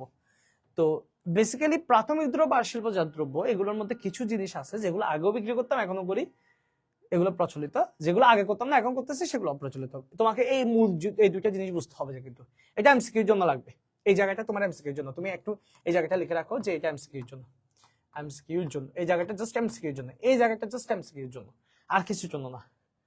সিকিউতে তোমাকে পরীক্ষায় কতগুলো দ্রব্য দিবে, সেখান থেকে বলবে প্রচলিত আর অপ্রচলিত দ্রব্যের তালিকা তৈরি করো। মোস্ট ইম্পর্টেন্ট, আমদানি দ্রব্যের তালিকা তৈরি করো, আমদানি এবং রপ্তানি দ্রব্যের তালিকা তৈরি করো। তো কোনটা আমদানি করি কোনটা রপ্তানি করি মুখস্থ না রাখলে কিন্তু ঠকে যাবে। এই জন্য রপ্তানি দ্রব্যের তালিকাটা মুখস্থ রাখতে হবে, এবং কোনগুলো প্রচলিত কোনগুলো অপ্রচলিত সেগুলো তোমাকে ঠাড়া মুখস্থ রাখতে হবে। প্রচলিত গুলো মনে রাখা একদম সোজা, একদম সোজা। প্রচলিত কোনগুলো? যেগুলো আগেও বিক্রি করতাম, যেগুলো আগেও বিক্রি করতাম, বর্তমানেও বিক্রি করতেছি, সেগুলো হচ্ছে প্রচলিত। কি কি আছে বলতো? পাট, চা, চামড়া, কি কি বলছি? পাট, চা, চামড়া, কাগজ, নিউজ প্রিন্ট, এগুলো ভালো করে মনে রাখো। পাট, চা, চামড়া, কাগজ, নিউজ প্রিন্ট, আর অপরিশোধিত পেট্রোলিয়াম। আচ্ছা, আমি একটু দেখাতে দিচ্ছি। আমি একটা জিনিস বললাম যে অনেক জিনিস আমরা দেশে বানাই, আবার বিদেশ থেকে কিনে আনতেও হয়। ঠিক আছে, আমদানিও করি, আবার বিদেশে বিক্রিও করি। অনেক জিনিস দেখা যায়, একটা জিনিস বাংলাদেশে মনে করো যে পেঁয়াজ দাম বেড়ে গেছে, তখন বিদেশ থেকে কিনে আনতে, অথচ বাংলাদেশে আছে, তারপর দাম বেড়ে যাওয়ার কারণে বিদেশ থেকে আনতে হয় দাম কমানোর জন্য। আবার এমন হইতে পারে না পেঁয়াজ আমাদের থেকে অন্য দেশ কিনে নিয়ে যাচ্ছে, এরকমও হইতে পারে। একটা দ্রব্য আমদানি করতেছে মানে এটা বিক্রি করা যাচ্ছে না এরকম না, অনেকে বিক্রি করে দেয়, পরে আবার আমদানি করে লাভের জন্য আর কি। তো কোনগুলো বলছি, কি কি বলছি? পাট, চা, চামড়া, ও একটা জিনিস খুব গুরুত্বপূর্ণ জিনিস বলতে ভুলে গেছি, এই যে কাঁচা পাট, চা, চামড়া, কাগজ, নিউজ প্রিন্ট, আর হচ্ছে ন্যাপথা, ফার্নেল অয়েল, বিটুমিন, এগুলো হচ্ছে তোমার ওই পেট্রোলিয়াম জাত দ্রব্যগুলো যেগুলো, সেগুলো হচ্ছে ন্যাপথা, ফার্নেল অয়েল, বিটুমিন তোমরা চিনো। ন্যাপথা, ফার্নেল অয়েল, বিটুমিন এগুলো হচ্ছে তেল, কেমন। বিটুমিন তোমরা রাস্তায় দেখছো, রাস্তায় ওই যে রাস্তা যখন তৈরি হয়, রাস্তাঘাট যখন তৈরি হয়, তখন সেখানে একটা কালো কালো দেখো না, দেখছো কখনো তোমরা রাস্তা তৈরি হতে একটা কালো তেল তোমার হচ্ছে ইয়েতে রাস্তায় দেওয়া হয়, এটাকে বলা হয় বিটুমিন। আর ন্যাপথা, ফার্নেল অয়েল, বিটুমিন এগুলো হচ্ছে তোমার তোমার ফ্লাইওভার ঢালাই করার সময় দেওয়া হয়। এগুলো ওয়ান কাইন্ডস অফ তেলের মতো আর কি। তো তো সেগুলোকে বলা হয় ন্যাপথা, ফার্নেল অয়েল, বিটুমিন। এগুলো হচ্ছে তোমরা বিদেশে আমরা আগেও বিক্রি করতাম, এখনো বিক্রি করি, হয়তো আমরা অনেকে জানি না। এগুলো আমরা আগেও বিক্রি করতাম, এখনো করি। স্ন্যাক, হ্যাঁ স্ন্যাক, তোমরা কি খাও? এই সাপ খাও নাকি? তোমরা তো সাপ খাও না, এই জন্য বিদেশে বিক্রি করে। তো উপজাতিরা মোটামুটি খায়, বাকিগুলো বিদেশে বিক্রি করে। তাহলে কি কি আমরা এখানে আমরা যখন এটা বলতেছি, তখন আমরা অবভিয়াসলি এটার মতো করে একটা ঘর বানাবো, যেখানে আমরা কি তৈরি করব? রপ্তানি দ্রব্যের তালিকাগুলো তৈরি করবো। তাহলে রপ্তানি দ্রব্যগুলোকে আমরা বেসিক্যালি দুই ভাগে ভাগ করবো, একটা তোমার প্রচলিত, আর একটা হচ্ছে অপ্রচলিত। তো প্রচলিত কোনগুলো বলছি? যেগুলো আগেও বিক্রি করতাম, এখনো করি, সেগুলো হচ্ছে প্রচলিত। তার মধ্যে আমরা কি পেয়েছি? পাট, চা, চামড়া, এরপর হচ্ছে কাগজ। এই দেখো কাগজ আমাদের দেশে কিন্তু ভালো বিক্রি হয়। নিউজ প্রিন্ট, এই নিউজ প্রিন্টও কাগজ একদম কি, তোমরা তো জানো নিউজ প্রিন্ট কি জিনিস, নিউজ প্রিন্টও কাগজ। এরপর হচ্ছে ন্যাপথা, এগুলো তেল, ন্যাপথা, ফার্নেল অয়েল ও বিটুমিন, কেমন। এগুলো হচ্ছে আমরা বিদেশে আগেও বিক্রি করতাম, এখনো করি। এবার অপ্রচলিত কোনগুলা? অপ্রচলিত যেগুলো আমরা পূর্বে বিক্রি করতাম না, বাট বর্তমান সময়ে বিক্রি করতেছি। তার মধ্যে সব থেকে বেশি যেটা পপুলার সেটা হচ্ছে তৈরি পোশাক বা নিটওয়্যার। এরপর হচ্ছে নিটওয়্যার, এরপর হচ্ছে তোমার হিমায়িত খাদ্য, এরপর কৃষি পণ্য। ঠিক আছে, হিমায়িত খাদ্যের মধ্যে কি কি বলছি? ওই যে ব্যাঙ, তারপর হচ্ছে সাপ, এগুলা চিংড়ি, এগুলো হচ্ছে হিমায়িত খাদ্য। ঠিক আছে। এরপর তোমার হস্তজাত দ্রব্য, হস্তজাত দ্রব্য এভাবে করে তুমি লিস্ট করে ফেলবা। কিসে লিস্ট করবা, যে এই যে এই জায়গায় আছে দ্রব্যগুলো, এই জায়গায় আছে। আমি যে অল্প কয়েকটা বলছি, বাকি দ্রব্যগুলো এখানে খুব আছে, জুতা, সিরামিক সামগ্রী আছে না, এগুলো দেখো, ইয়েস আছে। এই যে তোমার এখানে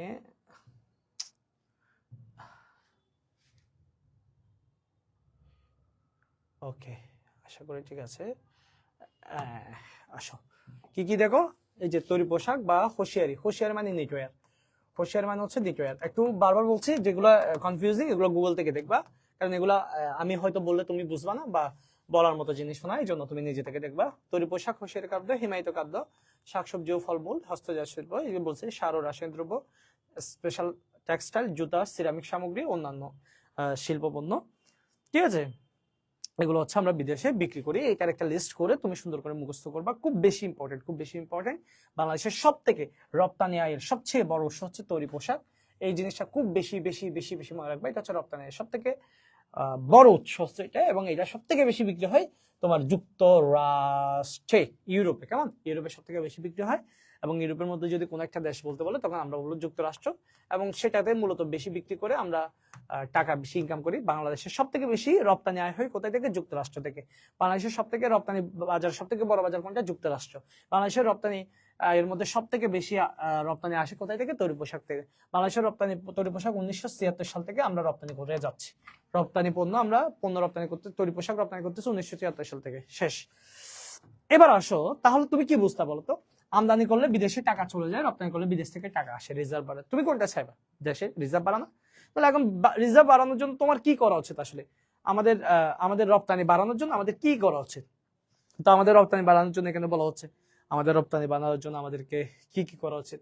এই যে রপ্তানি দ্রব্য উৎপাদন বাড়াইতে হবে, উৎপাদন ব্যয় হ্রাস করতে হবে, রপ্তানি শুল্ক হ্রাস করতে হবে, অভ্যন্তরীণ বুক হ্রাস করতে হবে, বিদেশে প্রচার করতে হবে, চোরা কারবার রোধ করতে হবে। ভাই এইগুলো তো আর নিজে থেকে এত বেশি পড়াই দেওয়ার সুযোগ নাই, তুমি নিজে থেকে একটু পড়ে নিলে ভালো হবে। তাহলে রপ্তানি উন্নয়ন ব্যুরো, এটা কিন্তু গুরুত্বপূর্ণ একটা প্রশ্ন, যে বাংলাদেশের রপ্তানি বাণিজ্য সম্প্রসারণের জন্য কে নিয়োজিত, রপ্তানি বাণিজ্য সম্প্রসারণের জন্য কে নিয়োজিত, সেটা হচ্ছে ইপিবি, এক্সপোর্ট প্রমোশন ব্যুরো, রপ্তানি উন্নয়ন ব্যুরো। ঠিক আছে, রপ্তানি উন্নয়ন ব্যুরো, এই জায়গাটা একটু মাথার মধ্যে রাখবা। এর কাজ হচ্ছে তোমার রপ্তানি, তোমার হচ্ছে রপ্তানি বাণিজ্য উন্নয়ন সাধন করা, এটা পরীক্ষা এমসিকিউতে আসে। এরপর হচ্ছে তোমার রপ্তানি ঋণ দিতে হবে, ট্যাক্স হলিডে, এই যে ট্যাক্স হলিডে কথাটা বেশি আসে, ট্যাক্স হলিডে একটু লিখে রাখো তো, এখানে এই জায়গাগুলো একটু লিখে দিচ্ছি আমি, যেগুলো বেশি বেশি আসে। ট্যাক্স হোলি হলিডে বা হোলি, রপ্তানিকারক, রপ্তানিকারক যারা বিদেশে পণ্য রপ্তানি করে তারা ট্যাক্স হলিডে বা কর অবকাশ বা কর্মকুফ, ট্যাক্স ছাড় আর কি, এই সুবিধা কারা পায়? ট্যাক্স হলিডে সুবিধা, কর অবকাশ, কর্মকুফ, এই সুবিধা কারা পায়? রপ্তানিকারকরা পায়। এমসিকিউ তো আসে, কিন্তু মোস্ট ইম্পর্টেন্ট এমসিকিউ, এটাও এমসিকিউ তো আসে, যে বাংলাদেশের রপ্তানি বাণিজ্য সম্প্রসারণের জন্য বা রপ্তানির উন্নয়নের জন্য কোন প্রতিষ্ঠান নিয়োজিত, রপ্তানি উন্নয়ন ব্যুরো। এই বিষয়গুলো একটু মাথার মধ্যে রাখতে হবে, এবং বাকিগুলো রিডিং করার মতো পড়ে ফেলতে হবে, যেগুলো দরকার সেগুলো আমি লিখে দিয়েছি। এই জায়গাটা পড়তে পারলে মোটামুটি আমাদের কি হতে পারে বলতো, ট্যাক্স হলিডে, দেখো ট্যাক্স হলিডে সুবিধা খারাপ হয়, পরীক্ষা আসে। আর বাংলাদেশে পণ্য বিদেশে বেশি বেশি বিক্রি করার জন্য কি তৈরি করা হয় মনে আছে, ইপিজেড, ইপিজেড বিদেশে পণ্য রপ্তানির জন্য ইপিজেড তৈরি করা হয়, এই যে ট্যাক্স হলিডে সুবিধা খারাপ হয়, এখানেও আসে।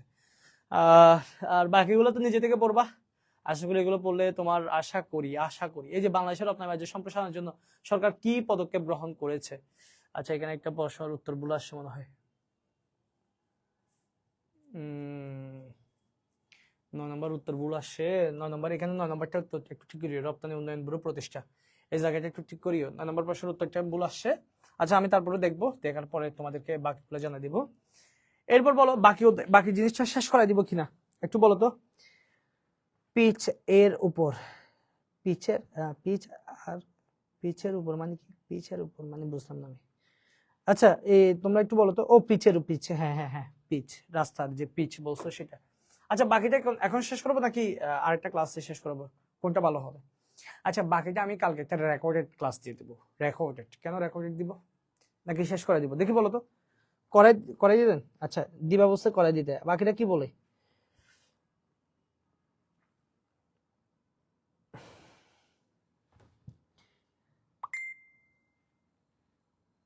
আজকে আর না।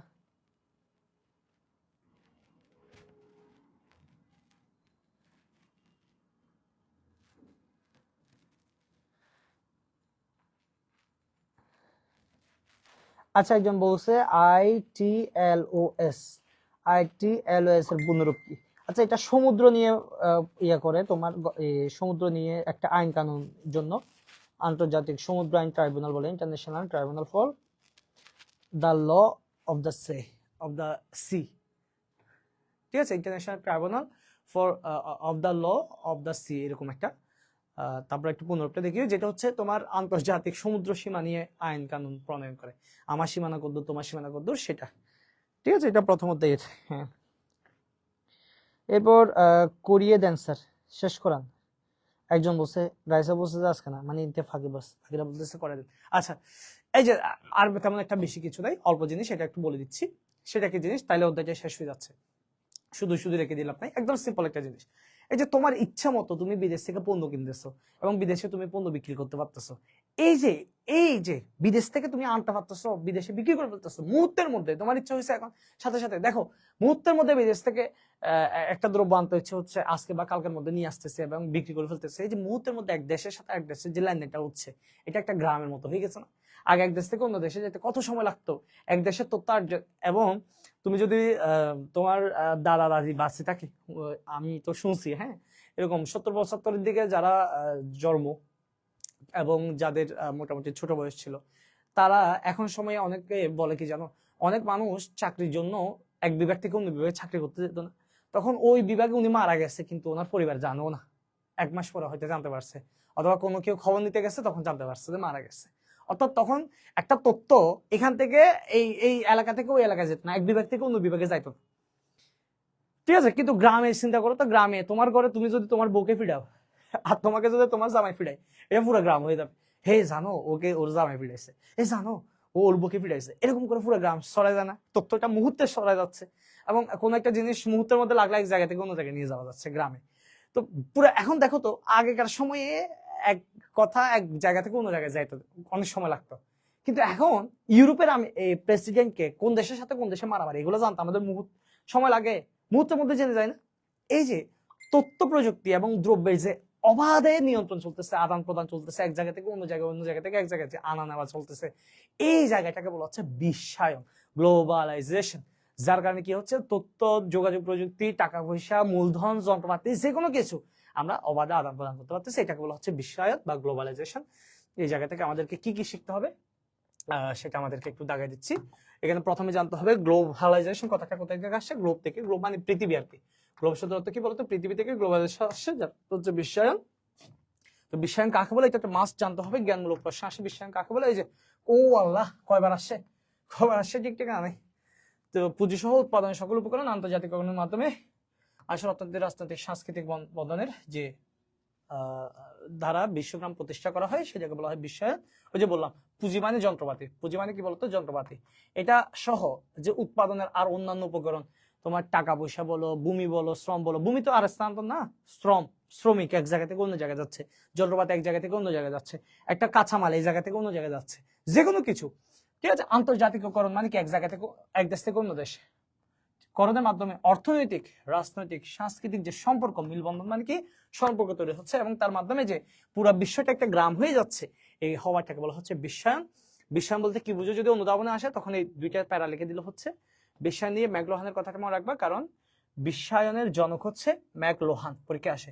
বিশ্বায়নের জনক বা বিশ্বগ্রামের জনক, বিশ্বগ্রামের জনক হচ্ছে কে বলতো? বিশ্বগ্রামের জনক আইসিটিতে পড়ছো, তোমাদের আইসিটিতে ছিল, বিশ্বগ্রামের জনক হচ্ছে ম্যাকলোহান। সে কি বলছে, বিশ্বায়ন ধারণাটা মূলত গ্লোবাল ভিলেজ, বিশ্বগ্রাম থেকে বিশ্বায়ন কথাটা আসছে, এটা হচ্ছে ম্যাকলোহান, ওর কথাটা মনে রাখবা। আর বাকিগুলো নিজের মতো করে রিডিং পড়তে চাইলে পড়লে ভালো, না চাইলে এগুলো অন্তত মুখস্থ করতে হবে। বিশ্বায়নের ইতিবাচক এবং নেতিবাচক প্রভাব, মোস্ট ইম্পর্টেন্ট এই জায়গাটা বেশি বেশি বেশি বেশি ইম্পর্টেন্ট, যে বিশ্বায়নের সুবিধা কি, অসুবিধা কি। বা স্যার, আমি এগুলো তোমাকে যদি মুখস্থ এগুলো লাইন বাই লাইন পড়াতে যাই, তুমি শেষ করতে পারবে না। এটা তোমাকে মাস্ট পড়তে হবে, যে সুবিধা কি, অসুবিধা কি। সুবিধা কি, তুমি বিদেশের যে কোনো তথ্য পাচ্ছ। ও, এখানে একটা কথা তো বলতে ভুলে গেছি, বিশ্বায়ন বলতে এটা গুরুত্বপূর্ণ, খুব বেশি গুরুত্বপূর্ণ, যেটা খুব বেশি এমসিকিউতে আসে। আল্লাহ, এখানে এটা নাই, এত গুরুত্বপূর্ণ একটা কথা। বিশ্বায়ন বলতে তথ্যগত বিশ্বায়নকে বোঝায়, এই কথাটা এখানে নাই। তুমি না থাকলে একটু লিখে নাও, বা থাকলে আমি একটা দাগা দিতে চাচ্ছিলাম আর কি। এহে,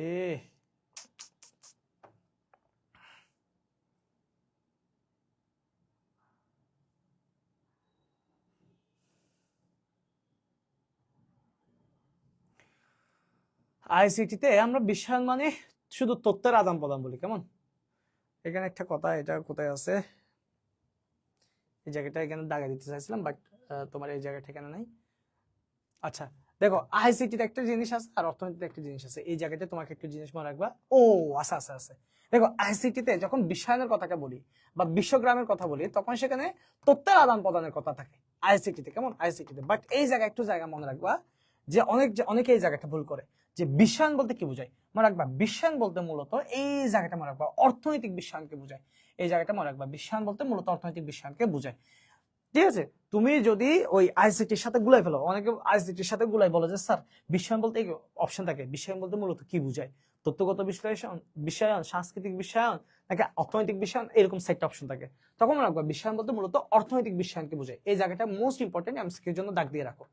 বিশ্বায়ন বলতে মূলত অর্থনৈতিক বিশ্বায়নকে বোঝায়, বিশ্বায়ন বলতে মূলত অর্থনৈতিক বিশ্বায়নকে বোঝায়, বিশ্বায়ন বলতে মূলত অর্থনৈতিক বিশ্বায়নকে বোঝায়। এই জায়গাটা আমি তো জানতাম যে লাইনটা আছে, বাট কোথায় আসলে সেটা আমার মনে বলতেছিলাম। এই জায়গাটা একটু দাগ দিয়ে রাখো, এত ইম্পর্টেন্ট লাইন। এটা কেমনে বাদ দিব সেটা চিন্তা করতেছিলাম, এখানে একটা স্পেস দিয়ে নিচে নামাই দিলে আর একটু ভালো হতো। বিশ্বায়ন বলতে মূলত অর্থনৈতিক বিশ্বায়নকে বোঝায়, এই জায়গাটা দাগ দিয়ে রাখো। আর সিকিউর জন্য ইতিবাচক আর নেতিবাচক প্রভাবটা নিজে থেকে পড়বা। তাহলে আমরা বুঝতে পারলাম যে এক দেশ থেকে অন্য দেশে যে পণ্য বা সেবার যে অবাধে ক্রয় বিক্রি হচ্ছে, এটাই হচ্ছে বিশ্বায়নের ফলাফল বা বিশ্বায়নের কারণে সম্ভব হচ্ছে। এটার কারণে আমরা বিদেশ থেকে যে কোনো পণ্য ভোগ করতে পারতেছি, বিদেশি সহযোগিতা পাচ্ছি। তো আবার এমনও হচ্ছে যে আমরা বিদেশের উপর নির্ভরশীল হচ্ছি, এবং বিদেশি যে ক্ষমতাধর রাষ্ট্র সেগুলো আমাদের উপর প্রভাবিত করতেছে, প্রভাব বিস্তার করতেছে। তারা আমাদেরকে ছেলে দখল করে নিতে পারতেছে এই বিশ্বায়নের কারণে। কারণ তারা তো সব তথ্য জানে আমাদের সম্পর্কে, গুলি কয়টা, বোমা কয়টা, মারতে পারবো কয়টা, মারে ফেলতে পারবো কয়টা, জায়গা কদ্দুর, সবকিছু বিভিন্ন দেশ জেনে যাচ্ছে। তো এই কারণে সুবিধা আছে, অসুবিধা আছে, নিজে থেকে পড়বা। এবং বিদেশের দেখা যাচ্ছে সংস্কৃতি দেখে আমরাও নিজেরা ওই বিদেশি সংস্কৃতির মতো আমাদের জীবনযাপন করে যাচ্ছি। তো এই যেগুলো খুবই খারাপ জিনিস, এবং আবার ভালো জিনিসও আছে, খারাপ ভালো দুইটাই আছে। তুমি এগুলো নিজে থেকে পড়বা। এতটুকু বুঝলাম। আমরা যে লেনদেনটা করতেছি এটা হচ্ছে বৈদেশিক বাণিজ্য। এখন অনেক দেশ আছে যারা গরিব রাষ্ট্র, তারা হচ্ছে এরকম বাণিজ্য করতে পারে না, যার কারণে তাকে বিদেশ থেকে সহযোগিতা নিতে হয়, সাহায্য নিতে হয়। তো এই বিদেশ থেকে সাহায্য নেওয়া বা সাহায্য দেয়া দুইটাই হচ্ছে বৈদেশিক সাহায্য। নিতেও পারে, দিতেও পারে। এটা কেন হতে পারে? জরুরি প্রয়োজনে অথবা অর্থনৈতিক উন্নয়নের জন্য। দুইটা কারণ হতে পারে, আরো অনেক কারণ হতে পারে, বাট মূল কারণ হচ্ছে তুমি এগুলো মনে রাখবা। একটা হচ্ছে জরুরি, আমার খুব দরকার, এখন আমার দেশকে আক্রমণ করছে কোন একটা বহির্বিশ্ব, কোন একটা দেশ আমাকে আক্রমণ করছে, আমি এই দেশকে আমি এখন বাঁচাতে চাইলে কি করতে হবে? ওই কোন একটা দেশের সহযোগিতা নিতে হবে জরুরি প্রয়োজনে। অথবা আমি উন্নয়নের জন্য বিভিন্ন দেশের সাথে কোলাবোরেশন করতে পারি। এরকম বিদেশের বিভিন্ন দেশের সাথে সাহায্য নেওয়া বা দেওয়া দুইটাকে বলা হয় তোমার হচ্ছে বৈদেশিক সাহায্য।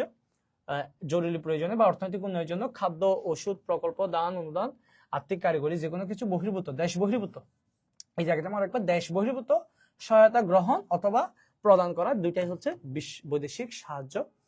তো বৈদেশিক সাহায্য কয় প্রকার হতে পারে? বৈদেশিক সাহায্য 3 প্রকার।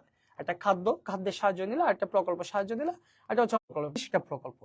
আর যদি তুমি বলো যে ভোজ্য তেল নিচ্ছি, তিনজাত দ্রব্য নিচ্ছি, এবং তোমার হচ্ছে দুধ নিচ্ছি, তিনজাত দুধ মানে হচ্ছে তোমার ওই যে প্যাকেজিং, ডাল, ওষুধপত্র, কৃষি যন্ত্রপাতি, সার, গভীর অগভীর নলকূপ, এগুলো নিচ্ছ, অর্থাৎ কোনো একটা দ্রব্য নিচ্ছ, কেমন দ্রব্য নিচ্ছ, তখন তোমার সেটা অপ্রকল্প। আর যদি চাল এবং গম এই দুইটা নাও, তখন সেটা হচ্ছে খাদ্য সাহায্য। বেসিক্যালি চাল এবং গম নিলে সেটা খাদ্য সাহায্য, অন্য কোনো দ্রব্য নিলে অপ্রকল্প, আর কোনো একটা কাজ করার জন্য নিচ্ছ সেটা হচ্ছে প্রকল্প সাহায্য। এগুলো ছাড়া কি নিতে পারো? ওই যে বললাম, বিদেশি একটা দেশ তোমাকে আক্রমণ করছে, বিদেশি দেশ আক্রমণ করছে, এই জন্য তুমি সামরিক সাহায্য নিতে পারো। অথবা ফরেন ডিরেক্ট ইনভেস্টমেন্ট, এটা হচ্ছে কি ফরেন ডিরেক্ট ইনভেস্টমেন্ট, এখানে আছে কোথায়? এই যে আছে, এই জায়গায় আছে, এই যে ফরেন ডিরেক্ট ইনভেস্টমেন্ট, এই জায়গায় আছে ফরেন ডিরেক্ট ইনভেস্টমেন্ট, এফডিআই পুনরূপ কি এখানে আছে, ফরেন ডিরেক্ট ইনভেস্টমেন্ট। বিদেশ থেকে তুমি চাইলে বিনিয়োগ নিতে পারো, অর্থাৎ কোন একটা চায়না থেকে কোন একটা কোম্পানি তোমার দেশে বিনিয়োগ করছে, যেমন আমাদের ক্যাপিজেট, কোরিয়ান যে দেশটা আছে কোরিয়া কি করছে? আমাদের দেশে ইনভেস্ট করছে, এটাকে কি বলা হয়? FDI, foreign direct investment. এরকম বিদেশি আমাদেরকে ইনভেস্ট করতে পারে। এই ইনভেস্ট আবার বিভিন্ন ভাবে করতে পারে, যেমন হচ্ছে তোমার দান, অনুদান, ঋণ।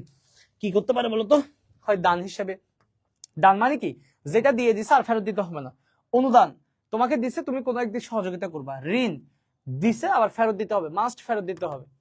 ঠিক আছে, এটা ফেরত না দিলেও চলবে, ফেরত দেওয়ার দরকার নেই, এটা তোমার ইচ্ছা।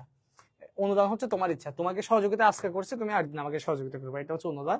আসলে এরকম পার্থক্য করা হয় না, এগুলো মূলত এমনিতে নর্মালি তোমার বোঝার জন্য বলতেছি। এরপর নগদ সাহায্য বা দ্রব্য সাহায্য দিতে পারে, শর্তযুক্ত এবং শর্তমুক্ত সাহায্য দিতে পারে, অনেক সময় শর্ত দিয়ে দেয়, অনেক সময় শর্ত দেয় না। এরপর হচ্ছে তোমাকে নগদ ক্যাশ টাকা দিতে পারে, অথবা কোনো একটা দ্রব্য দিল, সেটাও হতে পারে। এভাবে করে তোমার বিদেশে আমাদেরকে সহযোগিতা করতে পারে। তো বিদেশে সহযোগিতা নেওয়ার আগে তোমাকে কি মনে রাখতে হবে, এই জায়গাটা সিকিউর জন্য ইম্পর্টেন্ট। এই জায়গাটা সিকিউর জন্য ইম্পর্টেন্ট যে বিদেশি সাহায্য তুমি যে গ্রহণ করতেছো, এটা গ্রহণ করলে তোমার লাভ কি লস কি, এই জায়গাটা নেওয়ার আগে তোমাকে কি চিন্তা করতে হবে। তুমি নিচ্ছ তোমার দেশ থেকে ও কন্ট্রোলে চলে যাচ্ছে কিনা, বা জিনিসটা তুমি যে নিচ্ছ, সহযোগিতা নিচ্ছ, এটার কারণে পরবর্তীতে কোনো সমস্যা পড়বে কিনা, সেগুলো তোমাকে এখানে বিবেচনা করার জন্য বলা হয়েছে, নিজে থেকে পড়ে নেবা। এরপর বৈদেশিক সাহায্য কেন নেই, এটার ইতিবাচক নেতিবাচক যে প্রভাব, ইতিবাচক প্রভাব এবং নেতিবাচক কি প্রভাব আছে, নিজে থেকে পড়বা। সব থেকে বেশি ইম্পর্টেন্ট যে জিনিসটা, লাস্ট একটা জিনিস, সেটা হচ্ছে বৈদেশিক সাহায্য এবং বাণিজ্যের মধ্যে পার্থক্য। এই জায়গাটা সিকিউর জন্য ইম্পর্টেন্ট, সাহায্য এবং বাণিজ্যের মধ্যে পার্থক্য। বাণিজ্য কোনটা, বাণিজ্য হচ্ছে বিদেশের সাথে টাকা পয়সা দিয়ে লেনদেন করা, সাহায্য কোনটা, হাত পাতা। তো আসলে সাহায্য এবং বাণিজ্য দুইটাই দরকার, দুইটাই দরকার, সাহায্য এবং বাণিজ্য দুইটাই দরকার। এমন নয় যে আমরা সাহায্য নিব না শুধু বাণিজ্য করবে, এরকম না। আসলে যারা গরিব দেশ, তাকে প্রথমে সাহায্য নিতে হয়, সাহায্য নিয়ে আস্তে আস্তে বড় হইতে, পরে সে বাণিজ্যে লিপ্ত হয়। তো এখন সাহায্য যদি না দাও, তাহলে কোনো দেশের সাথে তোমার সম্পর্ক থাকবে না, তখন তুমি একা, যে কেউ তোমাকে মেরে ধরে তোমাকে শেষ করে দিতে পারবে। তো এই জন্য সাহায্য নিতে হবে, বাণিজ্য করতে হবে, সুসম্পর্ক তৈরি করতে হবে। তো তাদের মধ্যে কি পার্থক্য আছে, সাহায্য নিলে কি হয়, অন্যের উপর নির্ভরশীলতা চলে আসে, বাণিজ্য করলে কি হয়, স্বনির্ভর হওয়া যায়। আবার সাহায্য না নিলেও চলবে না, বাণিজ্য না করলেও চলবে না, দুইটারই দরকার আছে, পারস্পরিক গুরুত্ব আছে। সেগুলো নিজে থেকে পড়বা, এগুলো যদি নিজে থেকে একটু করে পড়ে দিতে পারো সিকিউর জন্য, যেগুলো দিলাম এগুলো মুখস্থ করতে পারলে আই হোপ তোমার এই অধ্যায়টা শেষ।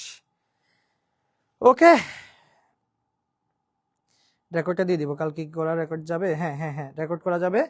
আজকে অধ্যায় শেষ, আমরা এখানের মধ্যে শেষ করলাম। তোমরা অধ্যায়টা শেষ করে নিজেরা সিকিউ গুলো শেষ করে ফেলবে, সবকিছু দেখে শুনে নিজের মতো গুছাই ফেলবা। আর উত্তরগুলো রেডি করতেছি, রেডি করে দিয়ে দিব আমি। টাইপ হয়ে গেছে, একটু প্রুফ কেটে বানানটা ঠিক আছে কিনা সবকিছু দেখে আমি তোমাদেরকে জানিয়ে দিব। তাহলে আজকে আমরা কিন্তু অধ্যায়টা শেষ করে ফেললাম, আমাদের অষ্টম অধ্যায়ও শেষ, মোটামুটি সবকিছু শেষ করে ফেললাম। অষ্টম অধ্যায়, নবম অধ্যায় ক্লাস করা আছে, নবম অধ্যায়ও ক্লাস করা আছে, এটাও শেষ, এটাও শেষ, এটাও শেষ, এটাও শেষ, এটাও শেষ, অনেক টপিক বললাম। দশম অধ্যায়ের উপর একটা ক্লাস নেব, তাহলে দ্বিতীয় পত্র শেষ হবে। আর যারা ফার্স্ট ইয়ার তাদের জন্য আমি রেকর্ডেড ক্লাস বানিয়ে দিব, রেকর্ডেড ক্লাসগুলো একটু দেখে নেবো, ঠিক আছে। পঞ্চম অধ্যায়ে রেকর্ডেড ক্লাস করা আছে, ওগুলো আমি দিয়ে দিব লিঙ্ক করে। আর তৃতীয় বা চতুর্থ অধ্যায়ের একটা যে কোনো একটা অধ্যায় আমি রেকর্ডেড বানিয়ে দিয়ে দিব কয়েকদিনের মধ্যে। আর দ্বিতীয় অধ্যায় তো চলতেছে, তো কালকের ভিতরে যদি আমি দশম অধ্যায়ের উপর একটা ক্লাস নিয়ে ফেলি, তাহলে তোমাদের টেস্ট প্রিপারেশনের জন্য সেকেন্ড পেপারের ক্লাস শেষ। আর ফার্স্ট ইয়ারের জন্য আবার নতুন করে নিতে হবে, যদি এখন ফার্স্ট ইয়ার নাই, আজকে অল্প কয়েকজন স্টুডেন্ট আছে। তো সবাই ভালো থাকো, সুস্থ থাকো। দশম অধ্যায়ের পর কালকে ইনশাল্লাহ বা পরশু কোনো একদিন ক্লাস নিয়ে দিলাম, অধ্যায়টা শেষ হবে। তোমরা তোমাদের সমস্যা, কোনো সমাধান দরকার হলে, কোনো কিছু পরামর্শ দরকার হলে আমাকে সরাসরি কল দিবে। হোয়াটসঅ্যাপে কল দিলে তোমার নামটা আমার কাছে আসবে, তুমি যে আমার স্টুডেন্ট সেটা আমি বোঝার একটা সুযোগ আছে, কারণ তোমার নাম্বারটা আমার সেভ আছে, অমুক রেজিস্ট্রেশনে অমুক নামের একজন স্টুডেন্ট সেভ থাকে। ডিরেক্ট কল দিলে তোমার নাম্বারটা আমার কাছে সেভ থাকে না, যেহেতু হোয়াটসঅ্যাপ থেকে সেভ করা হয় তোমার নাম্বারটা, সেহেতু আমাকে ডিরেক্ট কল দিলে তোমার নাম্বারটা আসে, তোমার নামটা আসে না। ওই জন্য আমি তোমাকে চিনতে পারি না, ওই জন্য আন্তাজে কথা বলি, হয়তো অনেক সময় কল নাও ধরতে পারি বা রেসপন্স নাও করতে পারি। তোমাকে যদি রেসপন্স করতে হয়, তোমাকে হোয়াটসঅ্যাপে কল দিতে হবে, তোমার নামটা আসবে সরাসরি, আমি তোমার সাথে কথা বলবো, তোমার সমস্যা সরাসরি সাথে সাথে দিব, কারণ তুমি আমার ফার্স্ট প্রায়োরিটি লেভেলের student, because you are the paid student. তো এই জায়গায় তুমি আলাদা সুযোগ সুবিধা পাবো অন্যদের থেকে। যারা বই অর্ডার করেনি, অর্ডার করে হাতে নিয়ে নিবা, বাসায় পড়ালেখা করো, কোনো সমস্যার সমাধান দরকার হলে সরাসরি কল করো। বাকি কথা ক্লাসে হবে, দেখা হবে অন্য আরেকটি ক্লাসে। ভালো থেকো, সুস্থ থেকো, ধন্যবাদ সবাইকে।